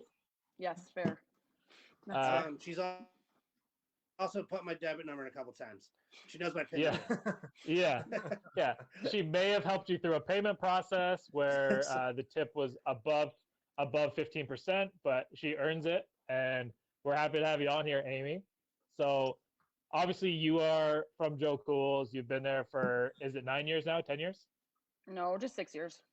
6 years? Oh, whatever. Sorry. Maybe we should pick somebody else then. No, you know that we've talked a lot about Joe Cool's delivery on here, Absolutely. and through the pandemic, it's been important. And I'm not saying we're the only reason, but we're the best reason why Joe Cool's delivery has been doing well. But talk to us about this going for two combo that everyone keeps calling about. Which, by the way, there is no go for two combo. We just branded it ourselves, and that's why everyone at Joe Cool's, when you call, they're like, "Yeah, we have no idea what you're talking about." But yeah, So- yeah. Go ahead. So first of all, I have informed all the staff that if anyone calls for a going for two combo, that's what they're looking for, because there's no stopping it at this point. It's a movement. It's That's a movement, something. that's right. That's for sure. I know we're bad. We can't help it. It's okay. I'm putting it So, up yeah, on the so- screen for anyone that hasn't seen it. Here we go. There we go. Yeah. So it's a large kitchen sink pizza, which if you've ever ordered from Joe Cool's or you've ever been to Joe Cool's, you know about our kitchen sink pizza. A large nacho, which is also one of our staples, and then 2 pounds of the boneless bites, 2 sauces. Yeah, there you go. Delivered and everything for $59.99 plus tax. So it's Yeah. a great deal. You're basically getting the bites for almost free, and it's like the perfect Super Bowl snack food. And between the three of us, and we've had like our wives around or other people around, we haven't finished it yet. Like, it's a tremendous amount of food. Like, you think one pizza with 8 slices, you're like, oh yeah, I could bury that. Nope. I don't think so. These pizza, like, there is so many toppings on this thing. 1 or 2 slices is gonna do you. It's a very filling pizza, that's for sure. Yeah, you would almost say that they've thrown the entire kitchen sink on it. Thanks for the name, I'm not Shane. kidding. Yeah, Yeah. right. Classic. So, Amy, classic. We're on Amy, hour we know 3 that- here, okay? We're getting deep. Yeah, Amy, we know you're a football fan. You've obviously Yes. made sure that that's known. You are a Patriots fan through and through. Oh, What is here we what do go. you? So it's got to be fun to watch Tom go for another one and in a different conference, so it doesn't have to hurt you as much. What are you most looking forward to in this game? As a Patriots fan, I think we all hate to see him go there with another team. I don't think anybody was hoping that was going to happen. I'm sorry, Chad. I am so hurt. You know, I but I cheered think for you it's- so many times. Did you though? I did. I had 17 Okay. years without this. I know, and that's exactly it. I think it's an awesome story. You know, he's gonna take them to the Super Bowl, and I am rooting for him. I think it shows how good of a quarterback he actually is, that he can kind of just plop himself in there and take them right to the end. Yeah. Got to be real special, but just got to hurt you. Just that extra bit, eh? Now all the questions are, Yeah. was it Bill or was it Tom? Well, maybe it was Tom. Oh my God. Well, It was yeah. tough. Well, he's finally allowed a play call now, and it looks like it's working. So it's got to say something for his right. ability. Yeah, so far so good. And as you know, like, we've been collaborating with a lot of different people. Earlier on today, we had on Child Can, and Child Can is talking about the chili challenge. We were originally talking about polar bear dip, but with the chili challenge, they actually made a reference to tobogganing in your shorts, which made us automatically think, well, hey, we talked to Joe Cool's. Our friends are also toboggan. Why don't we get a toboggan, you know, and make one of these donkeys go down in their underwear at any hill of your choosing. But we're gonna make it a Joe Cool's and toboggan event as well. Mostly by videoing it. But what do you think, Yeah. Amy? Yeah, I think that would definitely work. I think you have to have a toboggan. Yeah, I know. Just how, It just how that has to work. it rolls how off the how tongue. could you It's so not? natural. Yeah, it's so natural. And you're in your That's underwear right. and We have to drinking finish the drinking a toboggan nice. as we're going down in the toboggan. Yeah. Now Yeah, but you're also drinking a jock strap in your underwear. So I mean, I love it. It all First off, sounds like it's this is a coming business together, call. right? It's Jock business strap Right? and your jock strap. Yeah. Yes, Hey Chad, I know you have one of those old school jock straps for fighting. 100%. I didn't say we wanted you guys to wear it. I was just saying. Yes, You he brought this does. on yourself. Yeah. I played Yeah. hockey with no underwear on, so get ready. Great. I think we That's need to get one of those goalie cups that looks like the front is like a Yokozuna no, suit, no, and the no, back we don't. No, the we back don't. is there's just nata. That's okay. That's the only kind of cup I have. We can We don't censor need out to all do Chad's that. we can censor out all Chad's ass hair. But I don't think you can. yeah. Anyway, before we get too stupid, tell us, you've been at Cool's for, you said 6 years. Tell us about a crazy story that isn't going to get the place in trouble, obviously. Oh God, there's so just- many of them. We know that you've fought through lots of injuries there, and you've played through the pain. You played through the pain. And- Gold Bond Queen. but Oh. tell us something else other than that. Oh my God, there's so many stories. I think one of my favorite memories is Chad, unable to pay his tab himself, doing windmills around the back room at about 1:45 at night. That a like boy. he's dancing doing windmills, or like what is he Yeah, doing? like he's just doing this, like in the middle of the back room, just like flinging around, and it's completely. He was packed. just creating his space in That's- case he fell over. Just 6 in feet. case. Yeah. Social. I was social distancing Yeah. before it was cool. Yeah, it's It because sounds like that. he doesn't have great vision, so he's making sure he doesn't run into anybody. It's safety first with Chad. He's the safety first kind of guy. Yeah, but you run into people anyway. That's inevitable. Now, was this the same night that he ate his bill? No, she wasn't Yes, there for that. yeah. No, that was that night because I had to open it back up. Yeah, so So I've for done that anybody that twice. doesn't know, Chad was handed a receipt at Joe Cool's. He crumpled it into a ball and ate it. This That's is just- also where Chad used to work. He like Yeah. that's the Yeah, best this is- part. This is this pure is- cheers, man. This this pure is- cheers. Yeah, the only this is place the you get away point. with this shit. This is the point where you would want a Mr. Insurance Man to wash that thing down. Yeah. Oh my But God. yeah. Amy, really quick, tell us who you think's gonna win the Super Bowl. I think Tampa Bay is gonna do it. And is that where your cool bet money is going today? That is where my cool bet money is going today for sure. Mine too. Amy is a cool bet supporter. For anybody that doesn't know what cool bet is, Yes. definitely message us about it. But we appreciate you coming on, Amy. Thanks for. Yeah, I thanks, know you're guys. moving into a new house, so take care of yourself and don't overdo it because playing through pain is never easy. All right, thanks, guys. Congrats on the Thanks. new Zen, Amy. Have a good Thanks, one. Amy.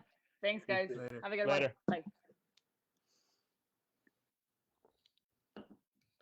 All right. Well, that was Amy at Joe Cool's, and she's back. Amy's Oh, back. sorry. You gotta leave She's the box. back. She's back. Don't say anything bad about her. I can't get off the thing. Okay. You hit the Jeez. hang up button. There There we we go. Well, So I'm gonna touch on this story really quick. So okay. I didn't know this. Oh, now happened that she's twice. gone, he's got to defend himself. No, so I, I didn't love know it. this I happened love it. twice. The I one love that it. Shane's telling us, I worked at Jim Bob's like back in the day when I used to let you in, Kaylin. Hmm. I was at the back bar and I didn't even know I did this. So I go to work the next morning and they're like, there's a note that says, so Chad still owes us whatever amount. He's like, he ate his bill, swallowed it whole, and then said he didn't have to pay it and walked out the door laughing. Just a beautiful man.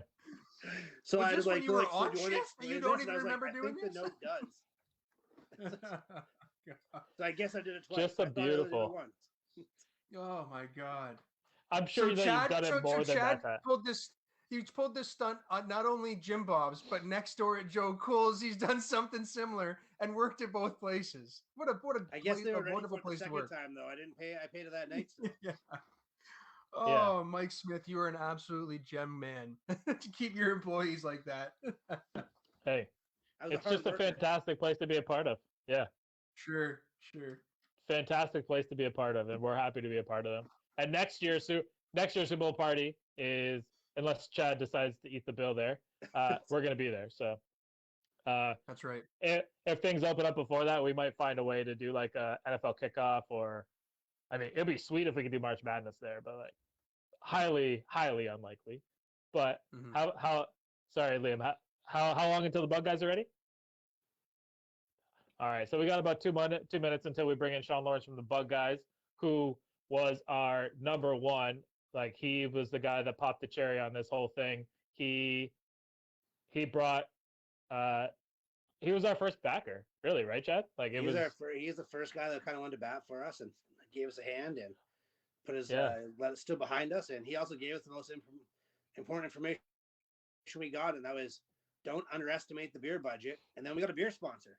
So we got that ball rolling. It was because of him that we're with Toboggan, and we appreciate it. And to all the other beer companies out there that were talking to us and just wouldn't pull the trigger, oops. We tagged every brewery in like the Middlesex area.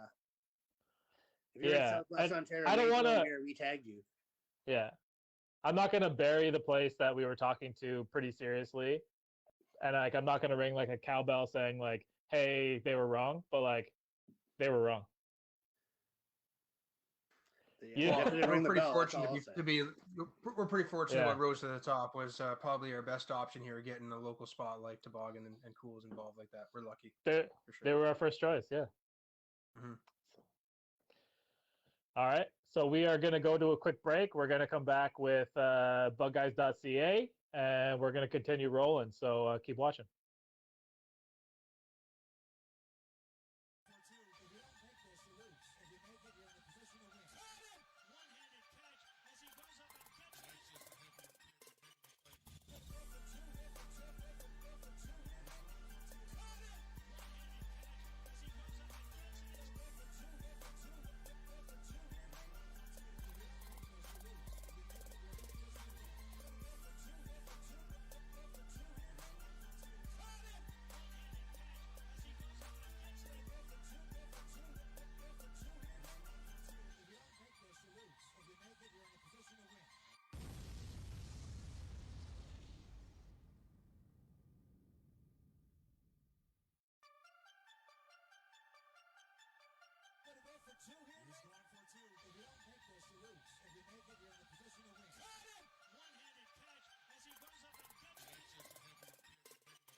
Okay, we're back, and we have the bugguys.ca with us. This is Sean representing them. For anybody that doesn't know the story about the Bug Guys, I'm going to let him fill you in on that. But for us, he was the first person, or one of the first people that showed us love, and he brought us along. I remember the education session that he gave to Chad and I, sitting at my bar, just having a couple beers. He gave us some ideas. He gave us a lot of good feedback that really helped us become what we're becoming. And, you know, we appreciate that, Sean. We appreciate the love that you've shown for us. And we're happy to have you on, man. Thanks for having me. Appreciate it. So for anybody that's unaware of bugguys.ca, which is crazy to think that there's still people out there that don't know what it is, but anybody that doesn't know who they are, give us like a little rundown. Like, we're a local pest control company.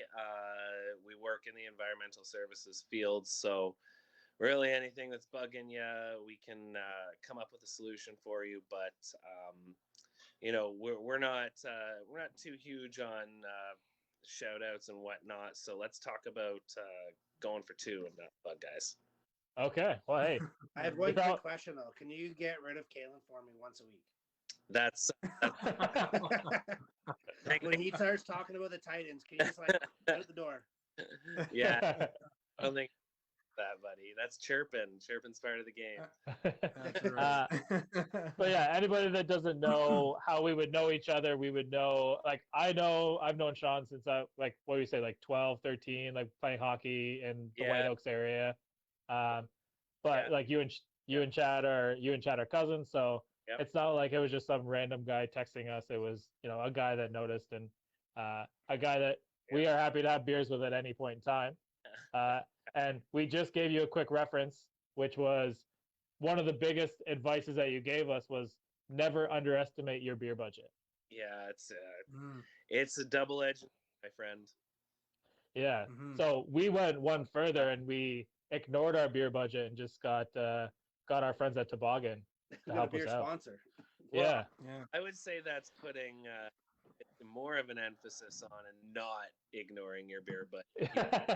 You protected your beer budget. Yeah. Now, so as Shane mentioned earlier there, that you guys used to play hockey, and I know that when I got the opportunity to meet you there the first time, that you are a wealth of knowledge when it comes to hockey. I know it's Super Sunday. I know that it's what everybody wants to talk about, but I know that your passion is hockey. So let's just give a quick, like, what has been your biggest surprise this season so far? I've been really happy with Montreal in general. Being a Montreal fan, we're the opposite of Toronto fans. We always assume we're going to suck. It's better to be, pleasantly surprised, and it's been a pleasant surprise this year, for sure. You got a favorite player on your team? At will. Like, I don't think there's a team that can compete with you. So that's Where's a nice feeling. You being a goalie, that's got to make you feel good when you're watching your guys get 4 or 5 a night. Yeah, absolutely. And having a goalie like Carey Price back there, it's definitely it's always you can win any given night with a team like that. So Vancouver just hates you guys. They got some good experience on the team. Who? Vancouver. Who hates us? Vancouver. The Canucks. Yeah, well, I mean, I have literally never liked. They've always had the ugliest jerseys. Even like it's just fuck. Oh, Vancouver. even the '90s one with the beautiful V. Oh. Yeah, this guy does not like Pavel Bure, and that's okay. That's okay. Yeah. We are not a Pavel Bure supporting show, but we know. Sick hockey player. Yeah, when it comes to football, we know that you're a Cincinnati Bengals fan, and I want to apologize in advance for that for you, because that's incredibly unfortunate. Mid-90s, at this point, Cincy fans are on board because, like, I mean, come on, they got a sick logo. It's a cool helmet. Like, it's Cincy. It's a rough town. Yeah. I mean, there's not a lot to cheer about if you're a person from Cincinnati. And I'm sorry to anybody watching from Cincinnati. Like Ohio's version of Windsor. That's a pretty good. That's a good reference point. Yeah. Yeah. I think that's the good thing about football in general is even though it's not my go-to. I watch the Super Bowl. I watch the big games, but it's just like any other team sport in that it's got an intimacy all of its own, right? So you can chirp back and forth. I might be a Cincy fan, but if I remember correctly, Chad's a KC fan. Tampa. Even better. That's a throat punch. Well, and was that you say throat punch? That's a bit of a ship jump. When I was younger, he liked KC, so. But even still, Tampa, they've had some bad seasons. I'm just riding the bad season train, and I'm happy to do it. That's a tail for. Well, don't tell Shane, but there's some good seasons on the horizon, I'm sure, down there in Cincinnati. Well, if they can put Humpty Dumpty back together again. Yeah. Yeah. I mean, they made a good pick. I mean, Joe Burrow's a good quarterback, but I mean, well, we had some good quarterbacks, but I mean, I don't see us pulling off what that young kid has done in KC, or even what Brady has done any time in my lifetime. I've been a fan of Cincy for about 25 years, and Mahomes about to win his second Super Bowl in 25 years. I'm not holding out a ton of hope here. Yeah. All right. So you just spoiled my next question. I was going to ask you who's going to win the Super Bowl, and I think you just dropped your line. I'm a little bit excited because you have like just an unmatchable amount of what is he, 43, and he's won 4 already, 4 Super Bowls. 6. Already 6. He's been Super Bowl how many? 11 times, something like that. This will be his 10th time going. 6 and 9.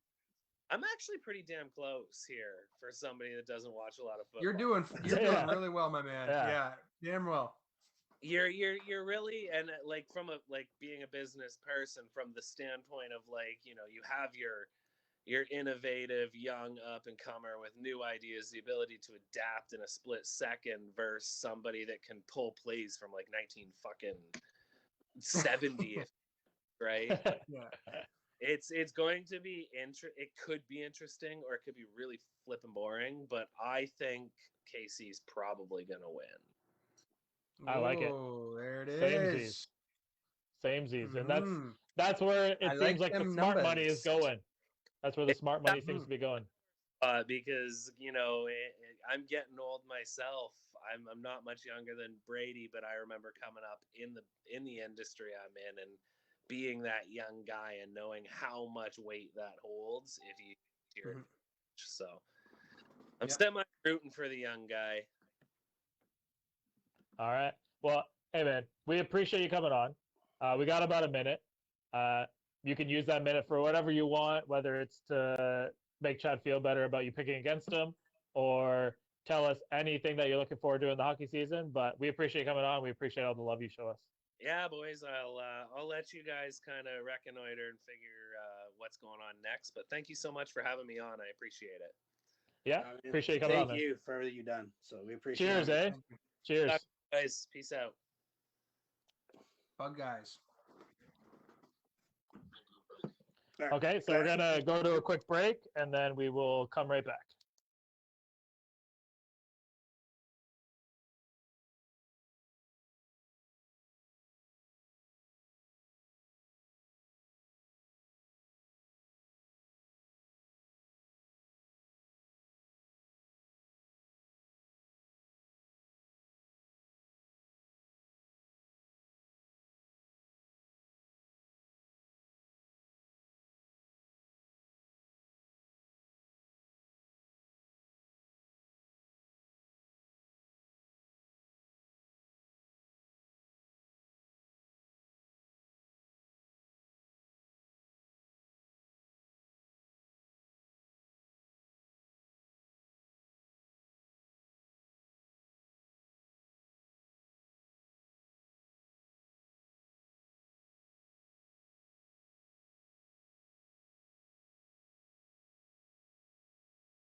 All right, guys, we are back, and we appreciate everyone watching. We are deep into hour 2 now, and we are just getting started.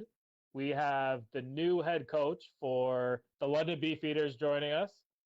So he's going to give you a little bit of a breakdown of what to expect this coming season, and talk to us a little bit about the Beefeaters.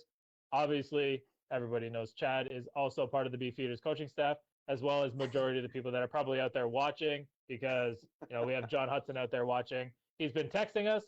So Gavin, we appreciate Gavin Lake. If I didn't introduce you, it's Gavin Lake. We appreciate you coming on. So talk to us a little bit about Beefeaters football.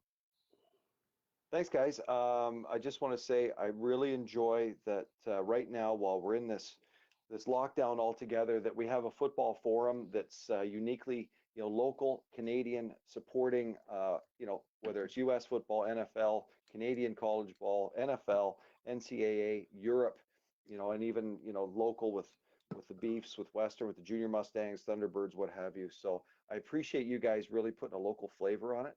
I'm really excited. I'm Coach Stewart will tell you, I'm always looking for something to do and someone to talk to and something to write down and something to get better at. And I have to restrain myself, because this isn't pro where we're getting paid at 6 a.m. to be breaking down film. I have to back it up a little bit and maybe not text coaches until after 8 or 9 in the morning. And also recognize that he's the John Gruden type coach. It sounds like jobs. Very early. I don't think I have Chucky in me. Yeah, it's just I'm also older, and the older I get, the earlier I'm starting, and it's junior ball is so unique because you guys know it's 17-year-old to 22-year-old. We get that extra year extension for the COVID relief. We've got such a groundswell of local support that really want to see this team succeed. 45 years of Beefs in existence. And 2019 was only the second OFC or provincial championship. So I'm kind of coming in at a time where I want to take that positive energy, bring my own juju to it, and let's do this. And we've got plans in place that whether it's if we can roll back to a red or an orange or something along those lines, we can have group meetings, unit meetings, walkthroughs, coaches meetings. We're going to be able to stay on that same path. So I'm fired up about that. Yeah, absolutely. Absolutely. And I mean, we are more than happy to be a part of anything that Beefeaters football needs. And, maybe one day Chad won't be able to join us because he's on the sideline, but Kaylin and Liam and myself can live chat from the next Beefeaters game as soon as you're allowed to have fans there. Not a problem. You know what? If you can take your NWO GF2 logo, put it on an RV, put it out in the parking lot by the beer tent, and bring some collapsible tables and maybe some snow fence, and put a hibachi out there a couple hours before game time. If we could get a Beefs Mafia movement in the parking lot, I like it. Let's get careful what you ask for, Coach. That's all I'm going to say. Yeah, that's right. You were talking to a couple of wild animals that went to Fanshawe, so the partying at Fanshaw's on a different level. So we will bring that for you, Coach. Not a problem. Now, obviously, I need Going for Two support. I appreciate it. No doubt about it. And for us, we're obviously here. It's Super Bowl Sunday. It's a little bit different. I can't think of the last Super Bowl that I watched. I mean, tonight I'm just going to watch with my wife and my kids. But talk to us. You've obviously had a vast array of coaching experience. You've been in the CFL. You've been all over the place, right? I mean, I can't even, your resume is so long, I can't even read it on here. We only have 3 hours. What we want to know from, go ahead. Oh no, I certainly don't have the secrets. I've seen a couple things behind the curtain. This will be my 26th year coaching ball at various levels. So, there's some common things you see, and the NFL does the best job of the business side, the marketing side, the talent evaluation side.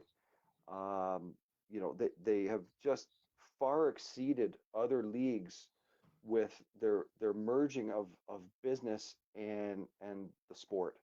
And this is a showcase today that, you look at our computer screens, they're rectangular. You look at a football field, it's rectangular. This sport was built to be on the big screen. I'm excited. Just, Coach Stewart will tell you, I don't have legitimate interest in either team per se. I'm not on the payroll of either team. But I do love the story. I just absolutely love the 10th year being in this game at home against, arguably the next generation athlete that the once in a lifetime guy.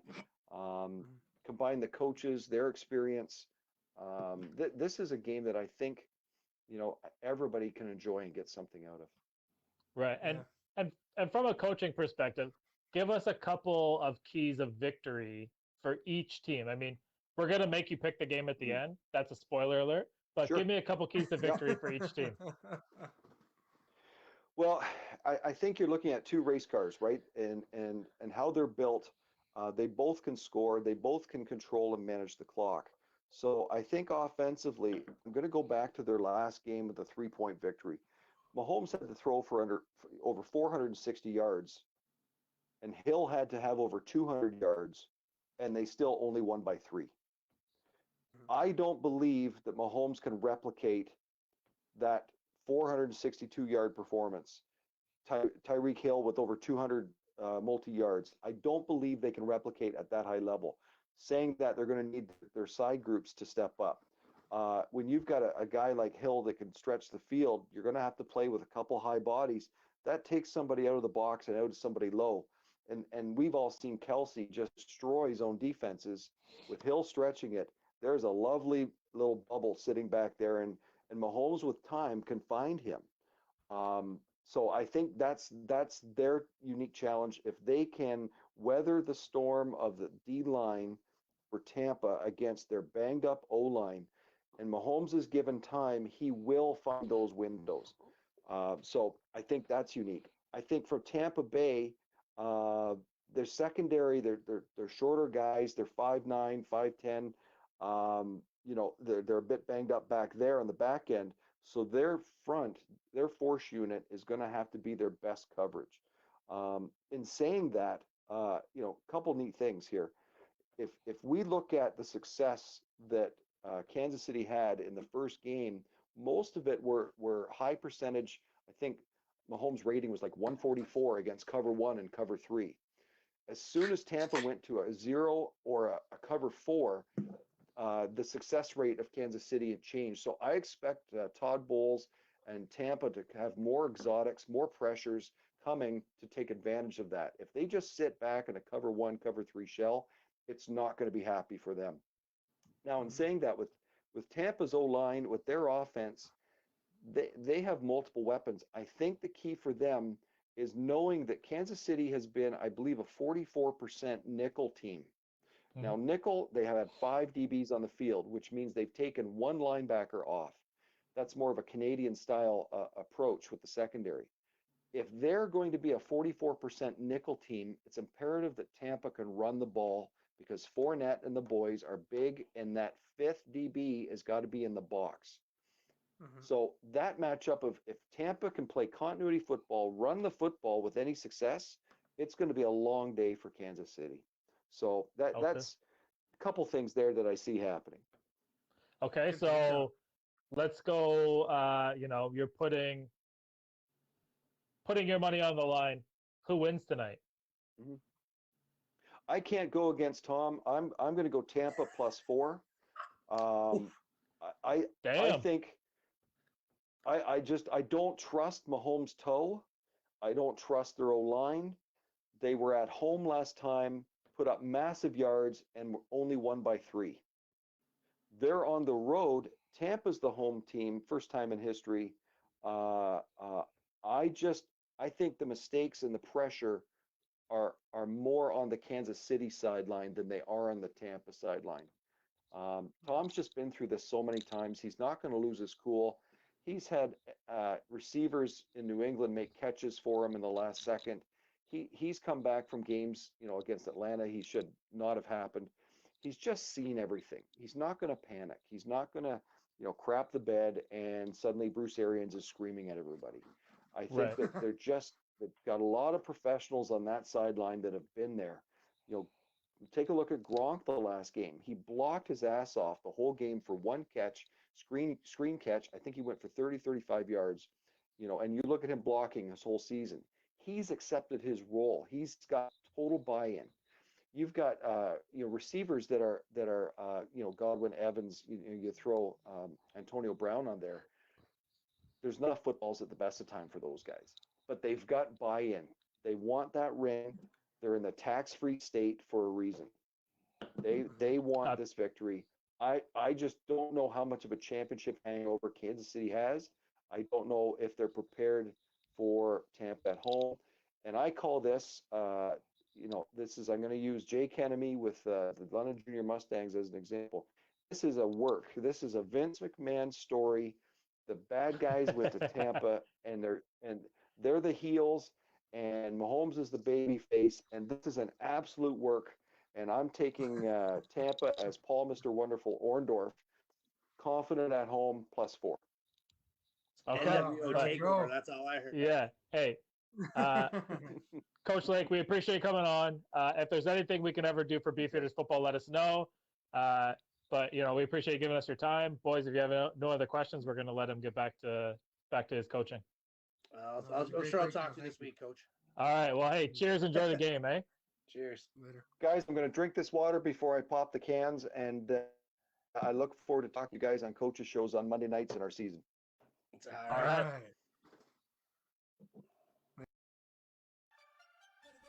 We'll be back with Nick Newman.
Okay, we are back.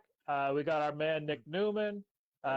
Another one of the. I guess we're gonna have to just call them the original six, Chad? Like the group of guys. The arguably one of the biggest. One of the biggest, arguably. Yeah, I mean, technically would have been here before Sig, so. For real, no doubt. Yeah, like we had you in. We had you like this is when we were still shooting in person, and you were just all love, man. So we appreciate you coming on. We appreciate all that you've done for us over the. I mean, it feels like it's been longer, but it's only been about 5.5 months. But we appreciate everything, man. Time is crazy right now, man. Yeah. So, it's Super Bowl time. Yeah. Obviously, the Falcons have a new coach. How are you feeling about that? I mean, you basically robbed the cupboard doors over there. I like they fired a lot of the guys too. Like I think we only kept on like 2 guys or something like that. So just a whole refresh, rebuild. It's nice. So yeah, I don't know. I guess we'll see. I think good things, but who knows? There's a lot of things that need to get figured out if you want to start winning football games. So Yeah, I'm wondering if like do the Falcons have a defensive tackle that they could turn into a running back, or like are you gonna have to draft for that? Like, how are you gonna run this man's offense? I don't understand. I know. I mean, the good thing about running backs, you find them in the draft so like so periodically. It's like you can find one in the 4th round. That's not common, but it's a possibility. So I don't know. It's hard to say. With running backs, their primes are so short too, right? It's like you get a running back. How long does he actually stay in his prime and actually be effective, right? But you get the odd cases, but generally. Yeah, well, that's what I'm thinking, right? You draft whatever whoever the top nose tackle is. Draft the top nose tackle, make him your running back for 3 years while he learns the position in the NFL, and then convert him back to defense when he's ready, and then just keep the cycle going. That's kind of what Tennessee did, but they forgot to convert Derrick Henry back into a nose tackle. That's a grown ass man, though. Like as much as I find Caleb in Tennessee, that is a grown ass man in Tennessee. Yeah. This year, Henry, what happened to him? What's happened to Henry in the playoffs? Yeah. He's tired. He had 400 touches. Yeah. I don't know. It was the offensive line just didn't really hold up. I'm not going to hold it against him. I don't think it was his fault that game. A lot of things fell apart. Wide receivers weren't catching balls. Corey Davis fell out. Like didn't play the whole second half. So you weren't wearing your shirt. that was the problem. Yeah, that's the problem. I wasn't wearing my shirt. Yeah. You know that. But I would be excited if. Sorry. I was gonna say our guy Nick was probably the first guy to make a going for 2 purchase. Isn't that right, Chad? Like it's probably him, right? I think he was the original. Wow. I think we had you on the day that we picked them up from the supplier. We were like, we had the box, and we're like, fuck, how are we gonna get rid of all these? And then you came over, and you're like, oh man, those are sick. I'm like, all right, well. Yeah. Nick said, hold my beer. There goes one. I'll take one of those guys. Sick. And by the way, I'll buy 2 more for a contest down the road. Yeah. Oh, and you got that NWO shirt too, man. So you helped out Chowcan. So that's what I'm saying. Like you've been with us all the way along. Yeah, man. No, I just I like what you guys talk about. It's like I find with sports, some people you just can't talk to sports about. It's like they just don't think on the same level as you, or you don't agree. And it's like I like what you guys talk about, and I agree with most of it, and it works out, man. Yeah, I mean for us, it's that's the main. Nothing that Shane or Kalen ever says he agrees with. Yeah. Well, hey, Nick messaged me all the time. He's always messaged me about those Steelers. So, for us, hey, look here. Oh wait, can you see it? Oh yeah. This is the man cave. Yeah. Damn. This is where I usually chill, but yeah, a lot of memorabilia and stuff. So. Yeah. I mean, like the main thing for our show, and like Chad and Kalen and Liam will also agree, is like we want it to feel like if you're going for 2 beers with your friend, going for two as you would tell your wife. That's how we want it to feel. We want it to be interactive, and if anybody that watches the show significantly or watches the show for the first time wants to be a part of the show, just reach out to us. We are happy to have anybody on and shoot the shit with anybody. Absolutely. Mm-hmm. Yeah, but I mean, we got Super Bowl Sunday. Chad's clearly a Bucs fan. He's been living the dream he's been living the dream this past month in the playoffs, where Kalen and I kind of got butt fucked. But talk to us about what you think you're going to see in the Super Bowl, and like who you think you might win. Well, hats off to Skip Bayless. I think he predicted this, as soon as Brady decided to go to Buccaneers. So did I. Wow, Skip Bayless shout out. Yeah. Chad actually predicted the Super Bowl back in August. I picked both teams back in August. I pick my team to go to the Super Bowl every year, but it never happens. So you're lucky. This is the only time I pick my team to go to the Super Bowl. Yeah. I don't know. They played earlier. Was it week 4? I think Kansas City's capable of running away with the game if you don't keep them tame. So I think their defensive line is definitely gonna have their hands full. I don't know. I think it's a pretty even Super Bowl. I think I'm gonna pick Brady, like his experience, but I think this game can go either way. Like it's pretty exciting. Is that because Yeah, you're I said from Michigan, earlier. or is that just because you're giving me some love here? Oh, but you don't bet against Tom Brady. That's just especially coming from a Falcons fan. Yeah, 28-3. Oh, ooh. The guy's crushed my dreams, but I got his picture over here, so it's shit.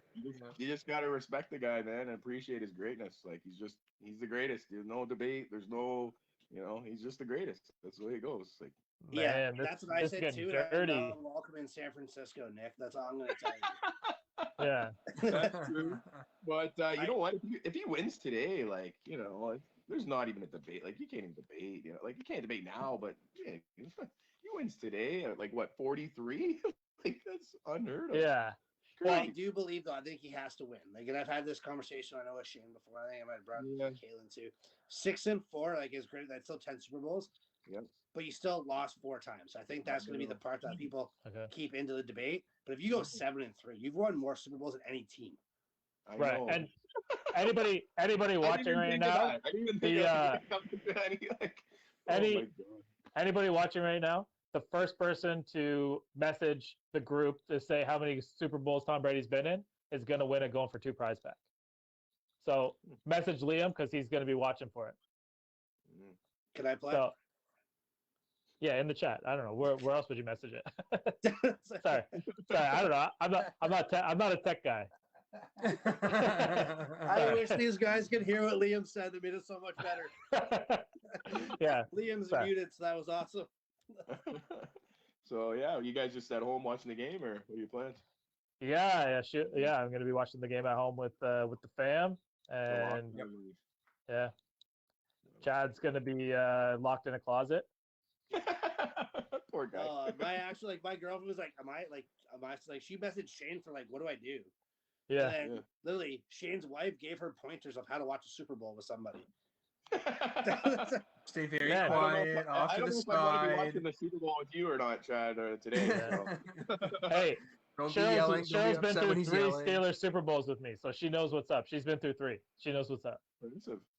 Cindy's been through enough years of watching the Tennessee Titans and me being through that, so there's been enough downs, enough yelling at the TVs. That's exactly it. Yeah, she knows all the ups and downs of the NFL now. But she doesn't have to worry about ever having the Titans in the Super Bowl. So that's the best thing for her. Jesus. My infamous thing is I'm always screaming at players when they do something good. It's like, Mom, that's my boy. Ryan, that's my boy. Yeah, I do too. I'm always everyone's your boy. Everyone's your boy. Everyone's your boy. You see that every gotta get in that mood, man. That's just how it goes. I pace. Nick, I watch a game like a coach. I'll stand over here, then I'll walk over here and I'll kneel down. Then I'll walk over here and stand up, hands on hips, then hands on head over here. It's like dinner in the movies, what I tell people all the time. Somewhere in there, he lays down and falls asleep for 3.5 hours. Yeah. That's only 8 o'clock games, man. Those games are too late for me. All right. So Nick, we got about a minute left until we have to take our next break. But we appreciate you coming on and sincerely, honestly, we appreciate all the love, man. It's been a crazy couple months. We definitely know that you're going to be there when either one of these donkeys jump in the water or toboggan in their underwear down the snow hill. I already discussed my plan. I just plan to watch Chad jump in, and I'm just going to take his clothes and run the opposite way. Yeah. So yeah, we appreciate it, dude. So enjoy the Super Bowl. Watch it however best you can. We know that you already got your Joe Cool's pizza on the way, so we don't even got to bug you about it. And this guy knows what it is. So we appreciate it. Cheers, eh? Cheers, man. Take care, guys. Thanks, Nick. All right, we'll talk again soon. Okay, bye, boys. All right, we're going to take a quick break, and then we are going to come back with our cool bets for the week.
Okay, we are back, guys. We appreciate everyone watching. We were just discussing adding an extra guest, but before we do that, we are going to be talking to the one man weave, aka Kevin. He provided majority of our betting picks all the way through. Recently, we've been trying to farm out our picks and support his picks because he doesn't pick hockey. So, Kevin, why don't He's you pick damn hockey? good at the picks he does pick. But yeah, you know what? The picks that he did pick, I think we were above the 70 percentile when it came down to it, right, Kev? End of the year at 70%, yes. Yeah, so that's awesome. Even the best bettors would kill for 55%. So yeah, it went well. Yeah, so I had people message me like, "Who is this guy?" And I was like, "I don't know. He lives down the street from my girlfriend." So like, that guy's never wrong. And I'm like, he got like one a week wrong. Don't give him that. Yeah. He's an original supporter though, for sure. Yeah. Well, and again, like it's completely organic, right? We met Kevin through just posting our stuff. Joe Cool shared it. He followed Joe Cool's. You used to run is it the baseball pool? What did you used to run at Joe Cool's? It was something like that, right?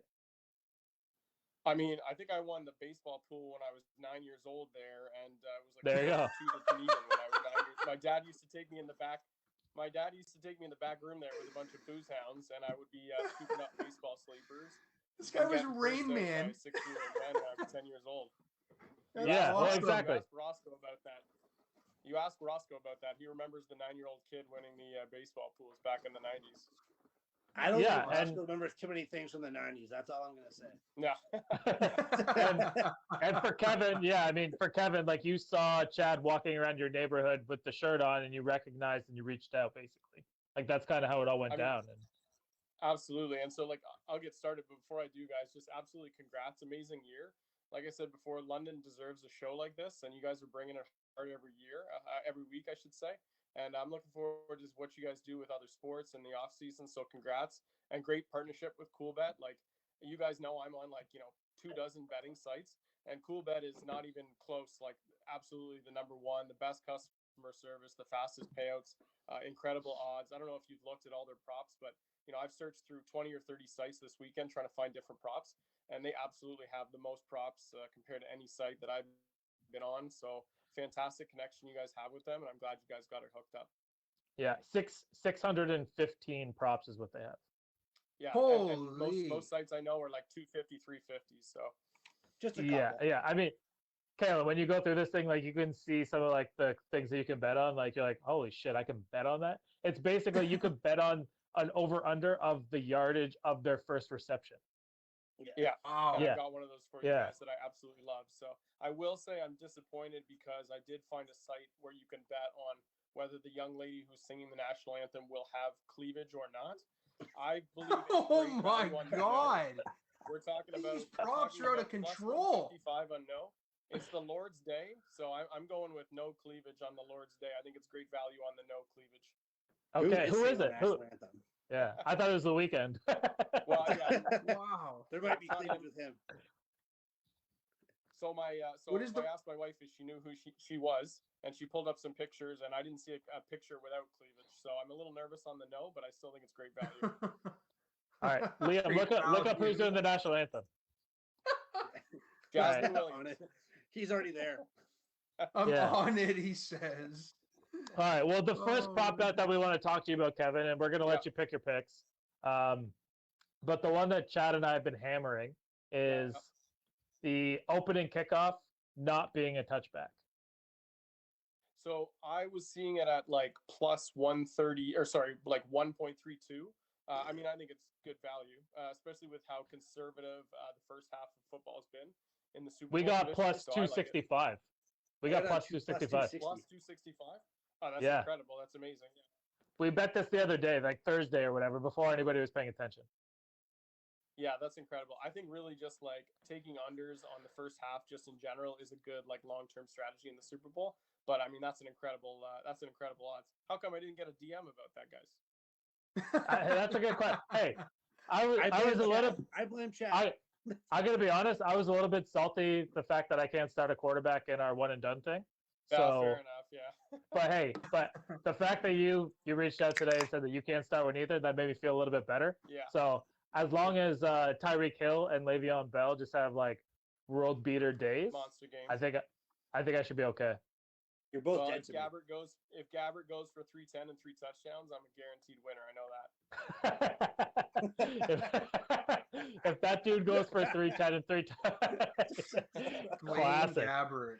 Wow. Classic. I picked Chad Henne. If for some reason Mahomes gets hurt, then I got Chad Henne. But well, I think there's 20 of us and 15 guys don't have a quarterback, so that you got the chalk this week with Henne, buddy. I think about a dozen guys around Henne. Yeah. Hey, we'll see what's up with that. And I was happy that I saved Hill till the end, and no kidding. It came down between Bell and Jones. But anyway, let's talk about some of the bets that you like, whether they be prop bets, over under, what spreads. Yeah. You know what? You've been the guy, well, so I'm getting my pen out. Hold on a sec. Okay, go ahead. Yeah, get this down because she's gonna make you some money. I'm literally going to start you guys with some free money. I don't know whether you guys have any money with a hedge account or a hedge manager, but you'd be lucky to get 6 or 7%. I'm going to give you a 10% return at least right off the bat. So if you go on CoolBet and you go and you take the over half a yard rushing for Brady, it'll pay 2.2. And if you take the under 0.5 long rush, like the longest rush he will have in the game, it pays 2.25. So if you bet the same amount on each of those, then it'll guarantee you to take at least 10% on your total investment right there, maybe even 15% if he hits the long rush. So while 10% is not great on a sports bet, that's a great return. So you can start off your day with a little free money there. Appreciate it. Yeah, I'm just logging in now, so you just keep talking. Value right now on that site compared to the industry is the shortest touchdown of the game. So over under 1.5 yards on the shortest touchdown of the game. If you take the over, which essentially means there will not be a 1 yard touchdown, it's paying 2.4, and it's paying plus 100 even money everywhere else in the industry. So you're getting about 40 cents value on the dollar if you take the over 1.5 shortest touchdown in the game. I think that's my best bet on CoolBet today. That's incredible value. It's awesome. The other one I really like, and I can't. The other one I really like, and I can't figure out the value why they've got it this, but Tyreek to get the first catch of the game. Now, I think one really important thing to point out is that his average depth of target has plummeted in the last 2 or 3 weeks. They seem to be using him less as that long ball, deep threat guy, and more as that second and short, third down receiver, kind of a lot of short passes on the screen in the flat. So not only do I love his over 6.5 catches, but I also like him to get the first catch of the game at 8-1. High frequency receiver, low ADOT. I think they're going to use him in high percentage situations. And if you want to bet Tyreek to get the first catch of the game, it pays 3.3-1. So it should be 6.6. I don't understand why first of the game for Tyreek is 8.1 when it's 3.3 for him to be the first KC guy to get a catch. So Tyreek Hill, first catch of the game, 8-1. I think that's great. I think that's great value. 2 more I'll give you guys. Gronk, I know there's been some talk about Brait being banged up. I think he's a good go. I think he's good to go. Gronk's ADOT is 10.5, and that does not account for his yak at all. And I mean, he's one of the best yak tight ends of all time. So I'm going to take Gronk over 9.5 yards on his first catch, and I'm going to do a little hedge middle with under 2.5 catches for Gronk. His target share has plummeted. Brait is really the number one tight end, so that's Gronk under 2.5 catches, and not parlaying it, but also for the same dollar amount, playing Gronk to go over 9.5 yards on his first catch. I think he gets 1 or 2. I think he gets catches that are only 10 plus yards because he's more of a big play threat now. He's doing mostly blocking, so I'm thinking he goes 2 catches for 27 yards, and one of the first one he gets is over 10 yards.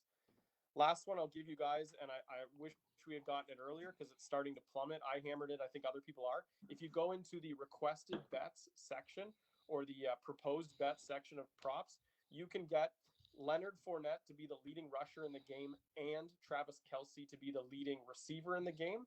It started this morning at 8-1. It's gone all the way down at 6.5-1. Sorry about that. That was mostly me driving it down. And a couple of friends of mine got on that. You some bitch. You some bitch, Kevin. 6.5-1. 6.5-1 on Kelce being the leading receiver, and Fournette being the leading runner, which I think is a lock. And then what I would do is I would take a little money and put it on Tyreek Hill to be the leading receiver as well, because it's going to be Kelce or Hill. So you get the little hedge there with take Hill and then take the Kelce and Lenny parlay, again, in that requested odds section in the props. Awesome. We have a bet I love that.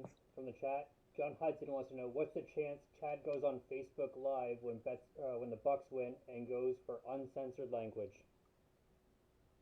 0. My phone is going shut off as of 6 p.m. and it already has an auto reply message that says, "We can continue this conversation tomorrow." But he's saying if the Bucks win, are you going to go on Facebook Live? I'll be busy. Yeah, busy celebrating, right? Yeah, he's going to be giving himself the old 5-on-1 mugging. Jesus. Well, that's some really in-depth stuff, Kev. Yeah. So the one thing, everybody gets into props, and we talked about this back whatever week we partnered up, and we said Super Bowl props is when people are going to get into it. But the main thing is, who do you think is going to win the game? And are we going over or under? So it's a small spread, obviously, but I really like. I mean, not that I necessarily am going to put these two bets down, but I really like, and I know it's down to 3 now, but I really liked Tampa Bay plus 3.5 and KC money line. Like, I don't see this game being a blowout in either direction. I think Tampa Bay can't keep up with them. Plus, I think they're going to keep it low scoring. I know the total has dropped a bit too, so I got a little bit of under 57.5. I won't be touching it now that it's 56, obviously, but I like the under. I like it to be really close, and I like KC money line and Tampa Bay plus 3.5. Buy the point if you have to. It's not a great strategy buying a point. In the long term, it's kind of a losing proposition, but I think we're talking about a 1 or 2 point ball game here in either direction. Okay. Well, yeah. Awesome. I mean, that's kind of where I was leaning to. I like Kansas City. I like the under, but one recommendation, and then we'll give you your appreciation. Let's get you into hockey betting, because I'll tell you what, I'm not a professional bettor by any means, but we are 12-3 on hockey. We are 12-3 in hockey this week. We lit the lamp. I love the overs. The other strategy I love for hockey, really, in totals, is finding a game where the total is 6 or 6.5 and watching it closely. And if there's no scoring in the first 8 minutes, letting that line drop down to 5.5 or maybe even 6 even, and then hitting the over. Let the guys start slow. Let the line drop down to like a more reasonable total, and then hitting it after 7 or 8 minutes of scoreless hockey. That's been a strategy of mine for a couple of years that I love. Yeah, I like live betting hockey, but have you heard about this live bet promotion that CoolBet has today? No, I haven't seen it yet. 25%. So, yeah, they're going to boost all live bets 25% today. Wow, okay. In the Super Bowl. Well, so you let them know I'd be in on that promotion if they hadn't decided to limit my total bet per bet to $43 instead of $150.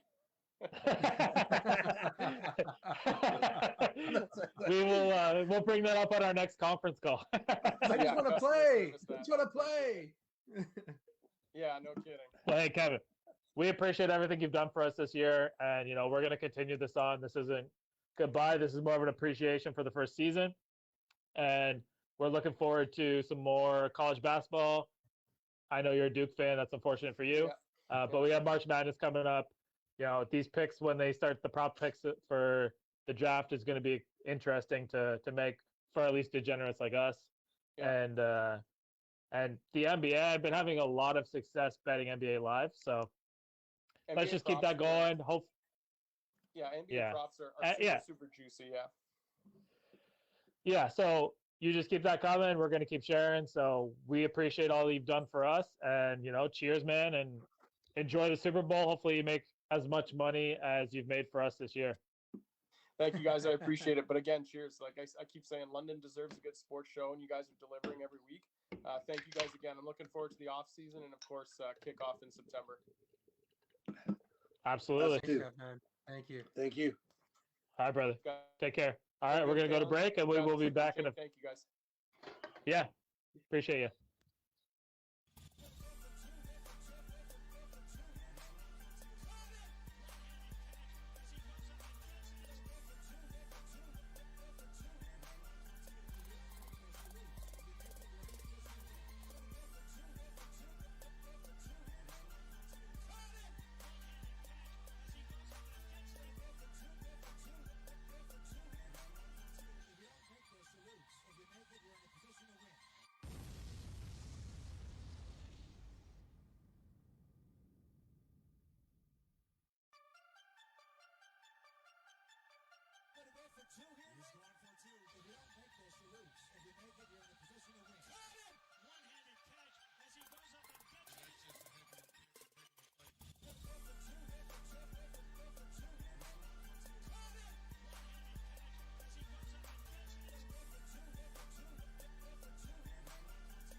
All right. We appreciate it, guys. I know you guys are watching. We're back. We're heading into hour 3.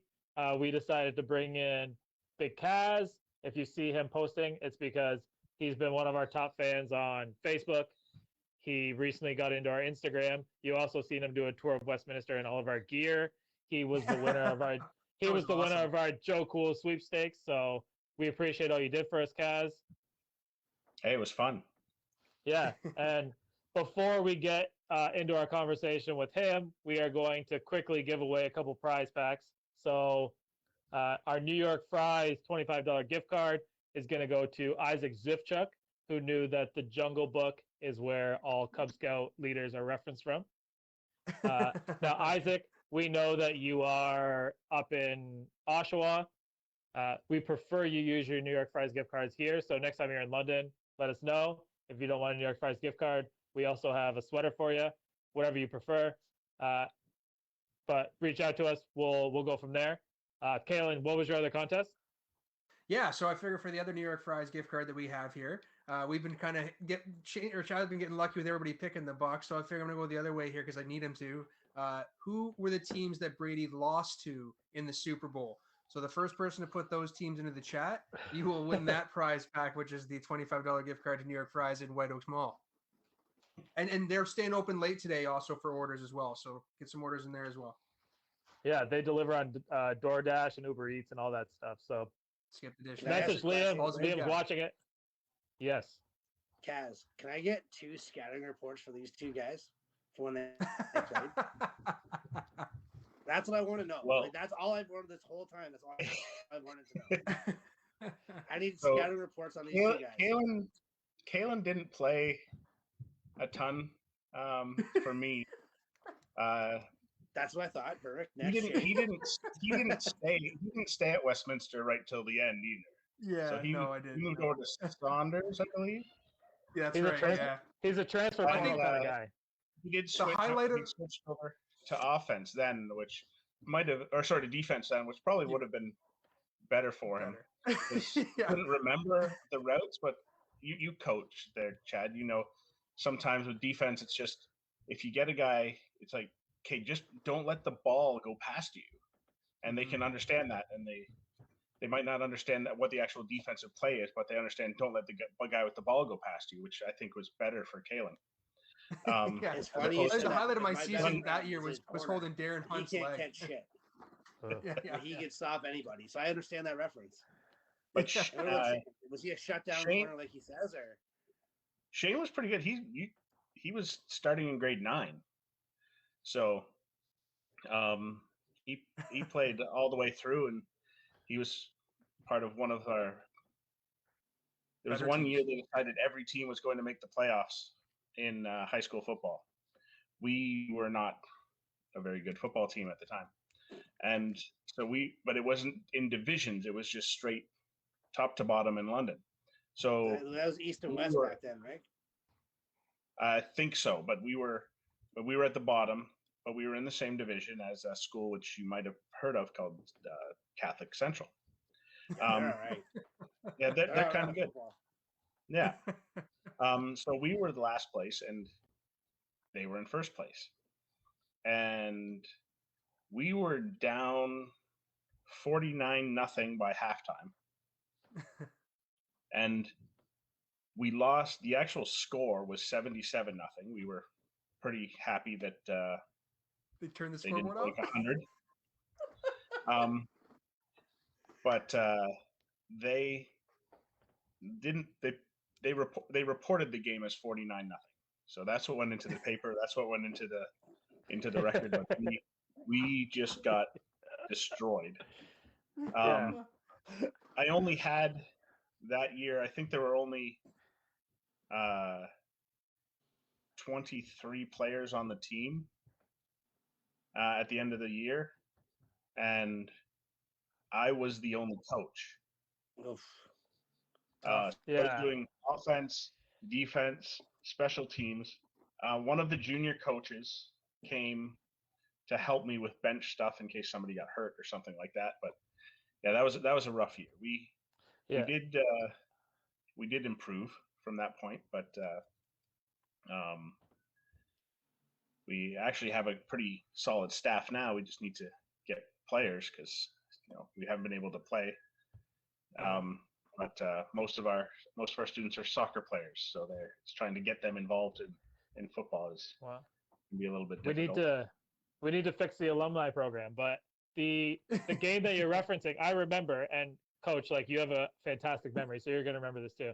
The first play of the game, they ran a screenplay, and it went off my shoulder pad. And I was like, and I was like, oh fuck, we actually have a chance. Like, I think we might actually win this game. I'm gonna have a pick six. And then it was just like, yeah. One of the best plays for me was seeing Kirk get crack blocked at the line at Montcalm. One of the best things I ever got to see. Chad, that was Dustin Lewis. That was Dustin Lewis. That was crack blocking Chad. He cracked him? No. Oh he yeah, cracked him. and he Cracked yelled him as he into comes next off the week. field, yelling at Shane, "You didn't call crack! You didn't call crack!" And it was, Oh, and we had practiced that all week because Montcalm had 3 plays, yeah. and that crackback was like they cracked back on 2 of their 3 big plays, and he just kirked Just that. got flat, I won't man. tell you what we He did was to laying Montcalm. That's face not fair to you down, guys. like he was Yeah, I in won't the tell you mud, what we just face did to down. Montcalm. Yeah. Oh, Yeah, that's awesome. that was fantastic. But like one of the main reasons that we pulled you on, other than the fact that it's been a long time since we chatted, was you happened to win another one of our prize packs. And because people think that maybe we're showing favoritism, we thought that we would give the honor to you to give away the prize pack that you won today because you already won one. So what are you going to do with 2 of them? Well, as soon as I posted about having won the prize pack, I immediately got a message from Shane's high school teacher crush. Go on. Everyone's Yeah, high school yeah. teacher crush. And Kalen's high school teacher crush. Yeah. About asking where she could get some of that gear. So I figure when you mentioned that to me, I was like, well, that's easy. I can just pass it on to you guys knew her as Miss Scott. She has, unfortunately for you guys, well, I guess you guys are both married too, but she's gotten married. Yes, Yeah. that's right. Yeah. But Michelle Lang, she actually runs the Thames Valley District School Board Athletics now. So Okay. Oh wow, good for her. so we can award that to her. That's Okay. awesome. That's cool. You guys? More support Absolutely. from wild corners of our lives. That's awesome. Yeah. Yeah. So that's fantastic. And, Kayla and I have been suffering this entire time because clearly our team didn't make the Super Bowl. Kaz, I know that you're a big Packers guy, and we're not going to bury you for being a Packers guy because Aaron Rodgers was clearly the MVP, won the MVP. Don't even look at Chad's face right now. But Oh, look at Chad. yeah, we are heading into Super Bowl Sunday in about 3-4 hours. Who do you have in the game? Well, I've heard it over and over again, and I keep getting asked this. I've been asked this all week. I have no horse in the race, so I have to go with my history teacher side and the history, like winning a 7th Super Bowl, making history. I have to go with the Bucks and Brady. Mahomes is going to get back there and win a couple more, but I have to go with the history on it. So I'm going to pick the Bucks on that one. All right. Well, I knew I liked this guy. You know what? The first 2 people that came on picked the Chiefs, and I was like, "This is gonna be a runaway. This is gonna be ridiculous." But honestly, I think that if we tally it up, I think that the Bucks actually won our pick'em. So, Kaz, we appreciate you coming on. If there's anything that we can do for Westminster football, let us know, and we will be there. We'll do a live show there, whatever you want to do. Once we're able to do it, we are in. Cool. And I'm going to be getting some Wildcat merch, no doubt. Yeah, and I'm going to continue to order. Yeah, and I'm going to continue to call her Miss Scott, and we'll get in contact with her because that's how I remember. That's how I remember that's her. how he okay? prefers to remember her as. Yeah. Yeah. But I won't mention that to your wife, who I also taught. yeah, that's funny. So he actually, Kaz taught Cheryl as well at Laurier. Oh wow, small world. Yeah. Your wife is from near my hometown too. That's right, and my wife is like a town of like 400 people. Somehow Catholics from right there too. Yeah, awesome. and Kaz used to coach Mike Darling, so that's holy. This guy has pretty much had a piece in everybody's life in London, Ontario. So we appreciate everything you do, Kaz. 6 degrees. Yeah, Steve Kaslik. Yeah, yeah. So there's our new game, but we appreciate coming on. Enjoy the game. Enjoy the pizza, wings, and nachos, and we'll be in touch soon. All right. All right. Thanks guys. All right. Cheers, Coach. Bye.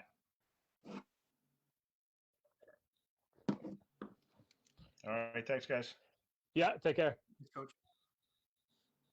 Okay. Well, now is the time that we are going to make it official. We are going to make our official child can polar bear dip, sliding down the thing in your underwear.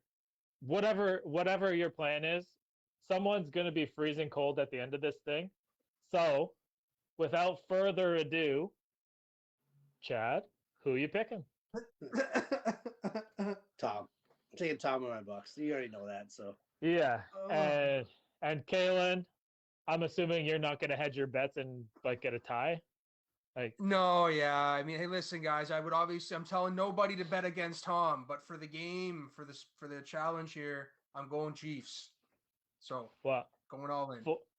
For betting, I would absolutely say if you want to make money this weekend, you probably want to bet against Tom. So, I'm all about the Chiefs. -3, under 56.5 points. What other bet? The opening kickoff is not going to be a touchback. The coin flip is going to be tails. The weekend is not going to have anybody help him out on the stage because he's not going to be on the stage. Where else can we go? You know, like the possibilities are endless as far as the props go.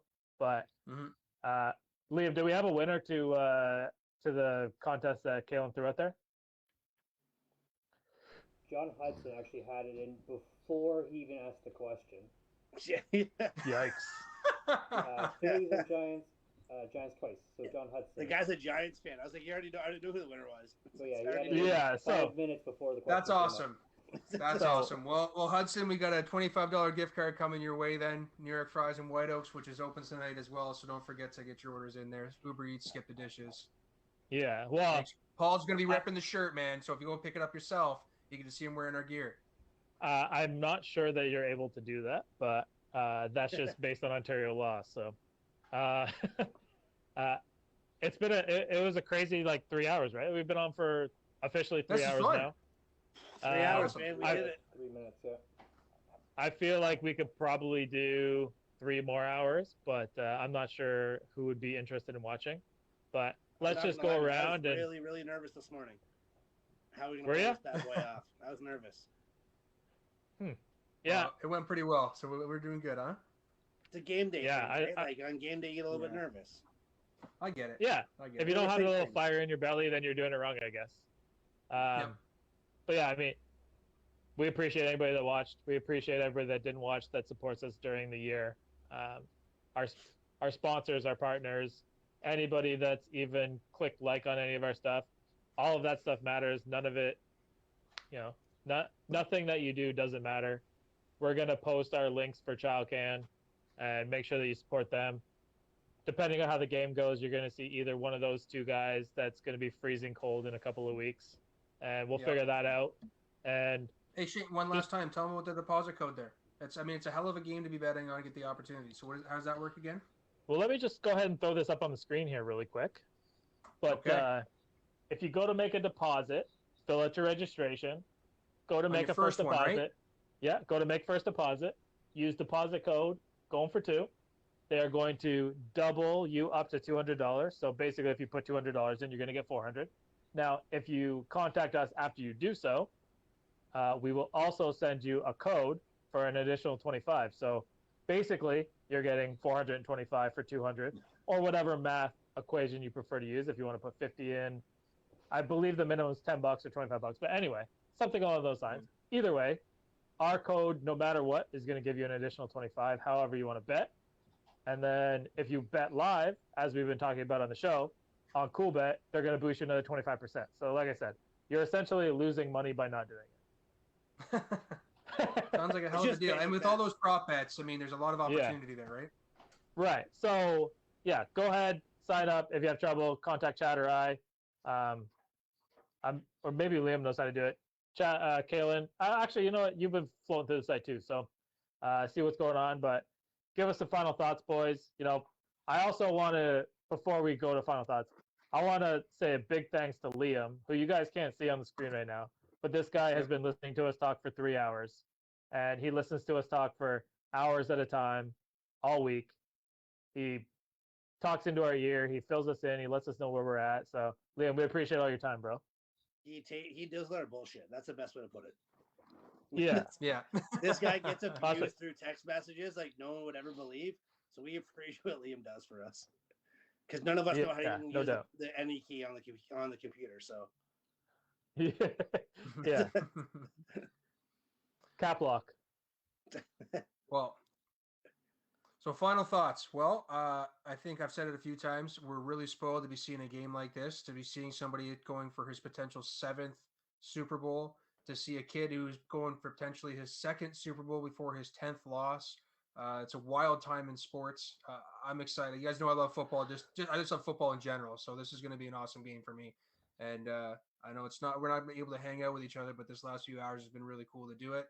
And just looking forward to the game, man. Looking forward to what's next for us too. Absolutely. And you think the Chiefs 3.5, right? Yeah, sure. All right. Yeah. Chad? Lastly, thanks everybody. It's been crazy. It's been a crazy year. I'm pumped about this. I got to watch. I guess I went to watch the game with my buddies, but we got to have at least a couple moments. It was pretty fun. I will be unavailable after 6 p.m. So don't ever call me, text me, nothing. You don't exist. But yeah, no man. We're spoiled with having Tom Brady playing 10 and 20 years more or less, and I don't think people realize how cool that is.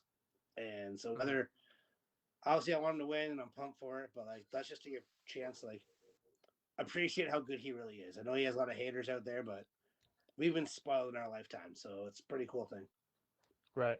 Yeah, for sure. Cool. Liam, Anyways, you got any guys? final thoughts to Thanks for Liam, who everybody you got? who tuned in, and it's been a great time interacting with you all in the chat. Thanks to the guys for throwing in their 3 hours, and to all of our guests coming by, taking time out of their day. Thanks to the sponsors. Liam, who you betting on tonight? Oh, I got Bucks by 7. By 7. Shit. I Okay. think you're going home. Yeah. End it now. Yeah. That's The a good man place who doesn't speak very much has just spoken. All Holy right. shit. Well, that's the perfect place to end it, boys. So cheers. We appreciate it. Absolutely. And enjoy the game. Subscribe to our YouTube. Yeah. Subscribe to our YouTube. All right, we're clear.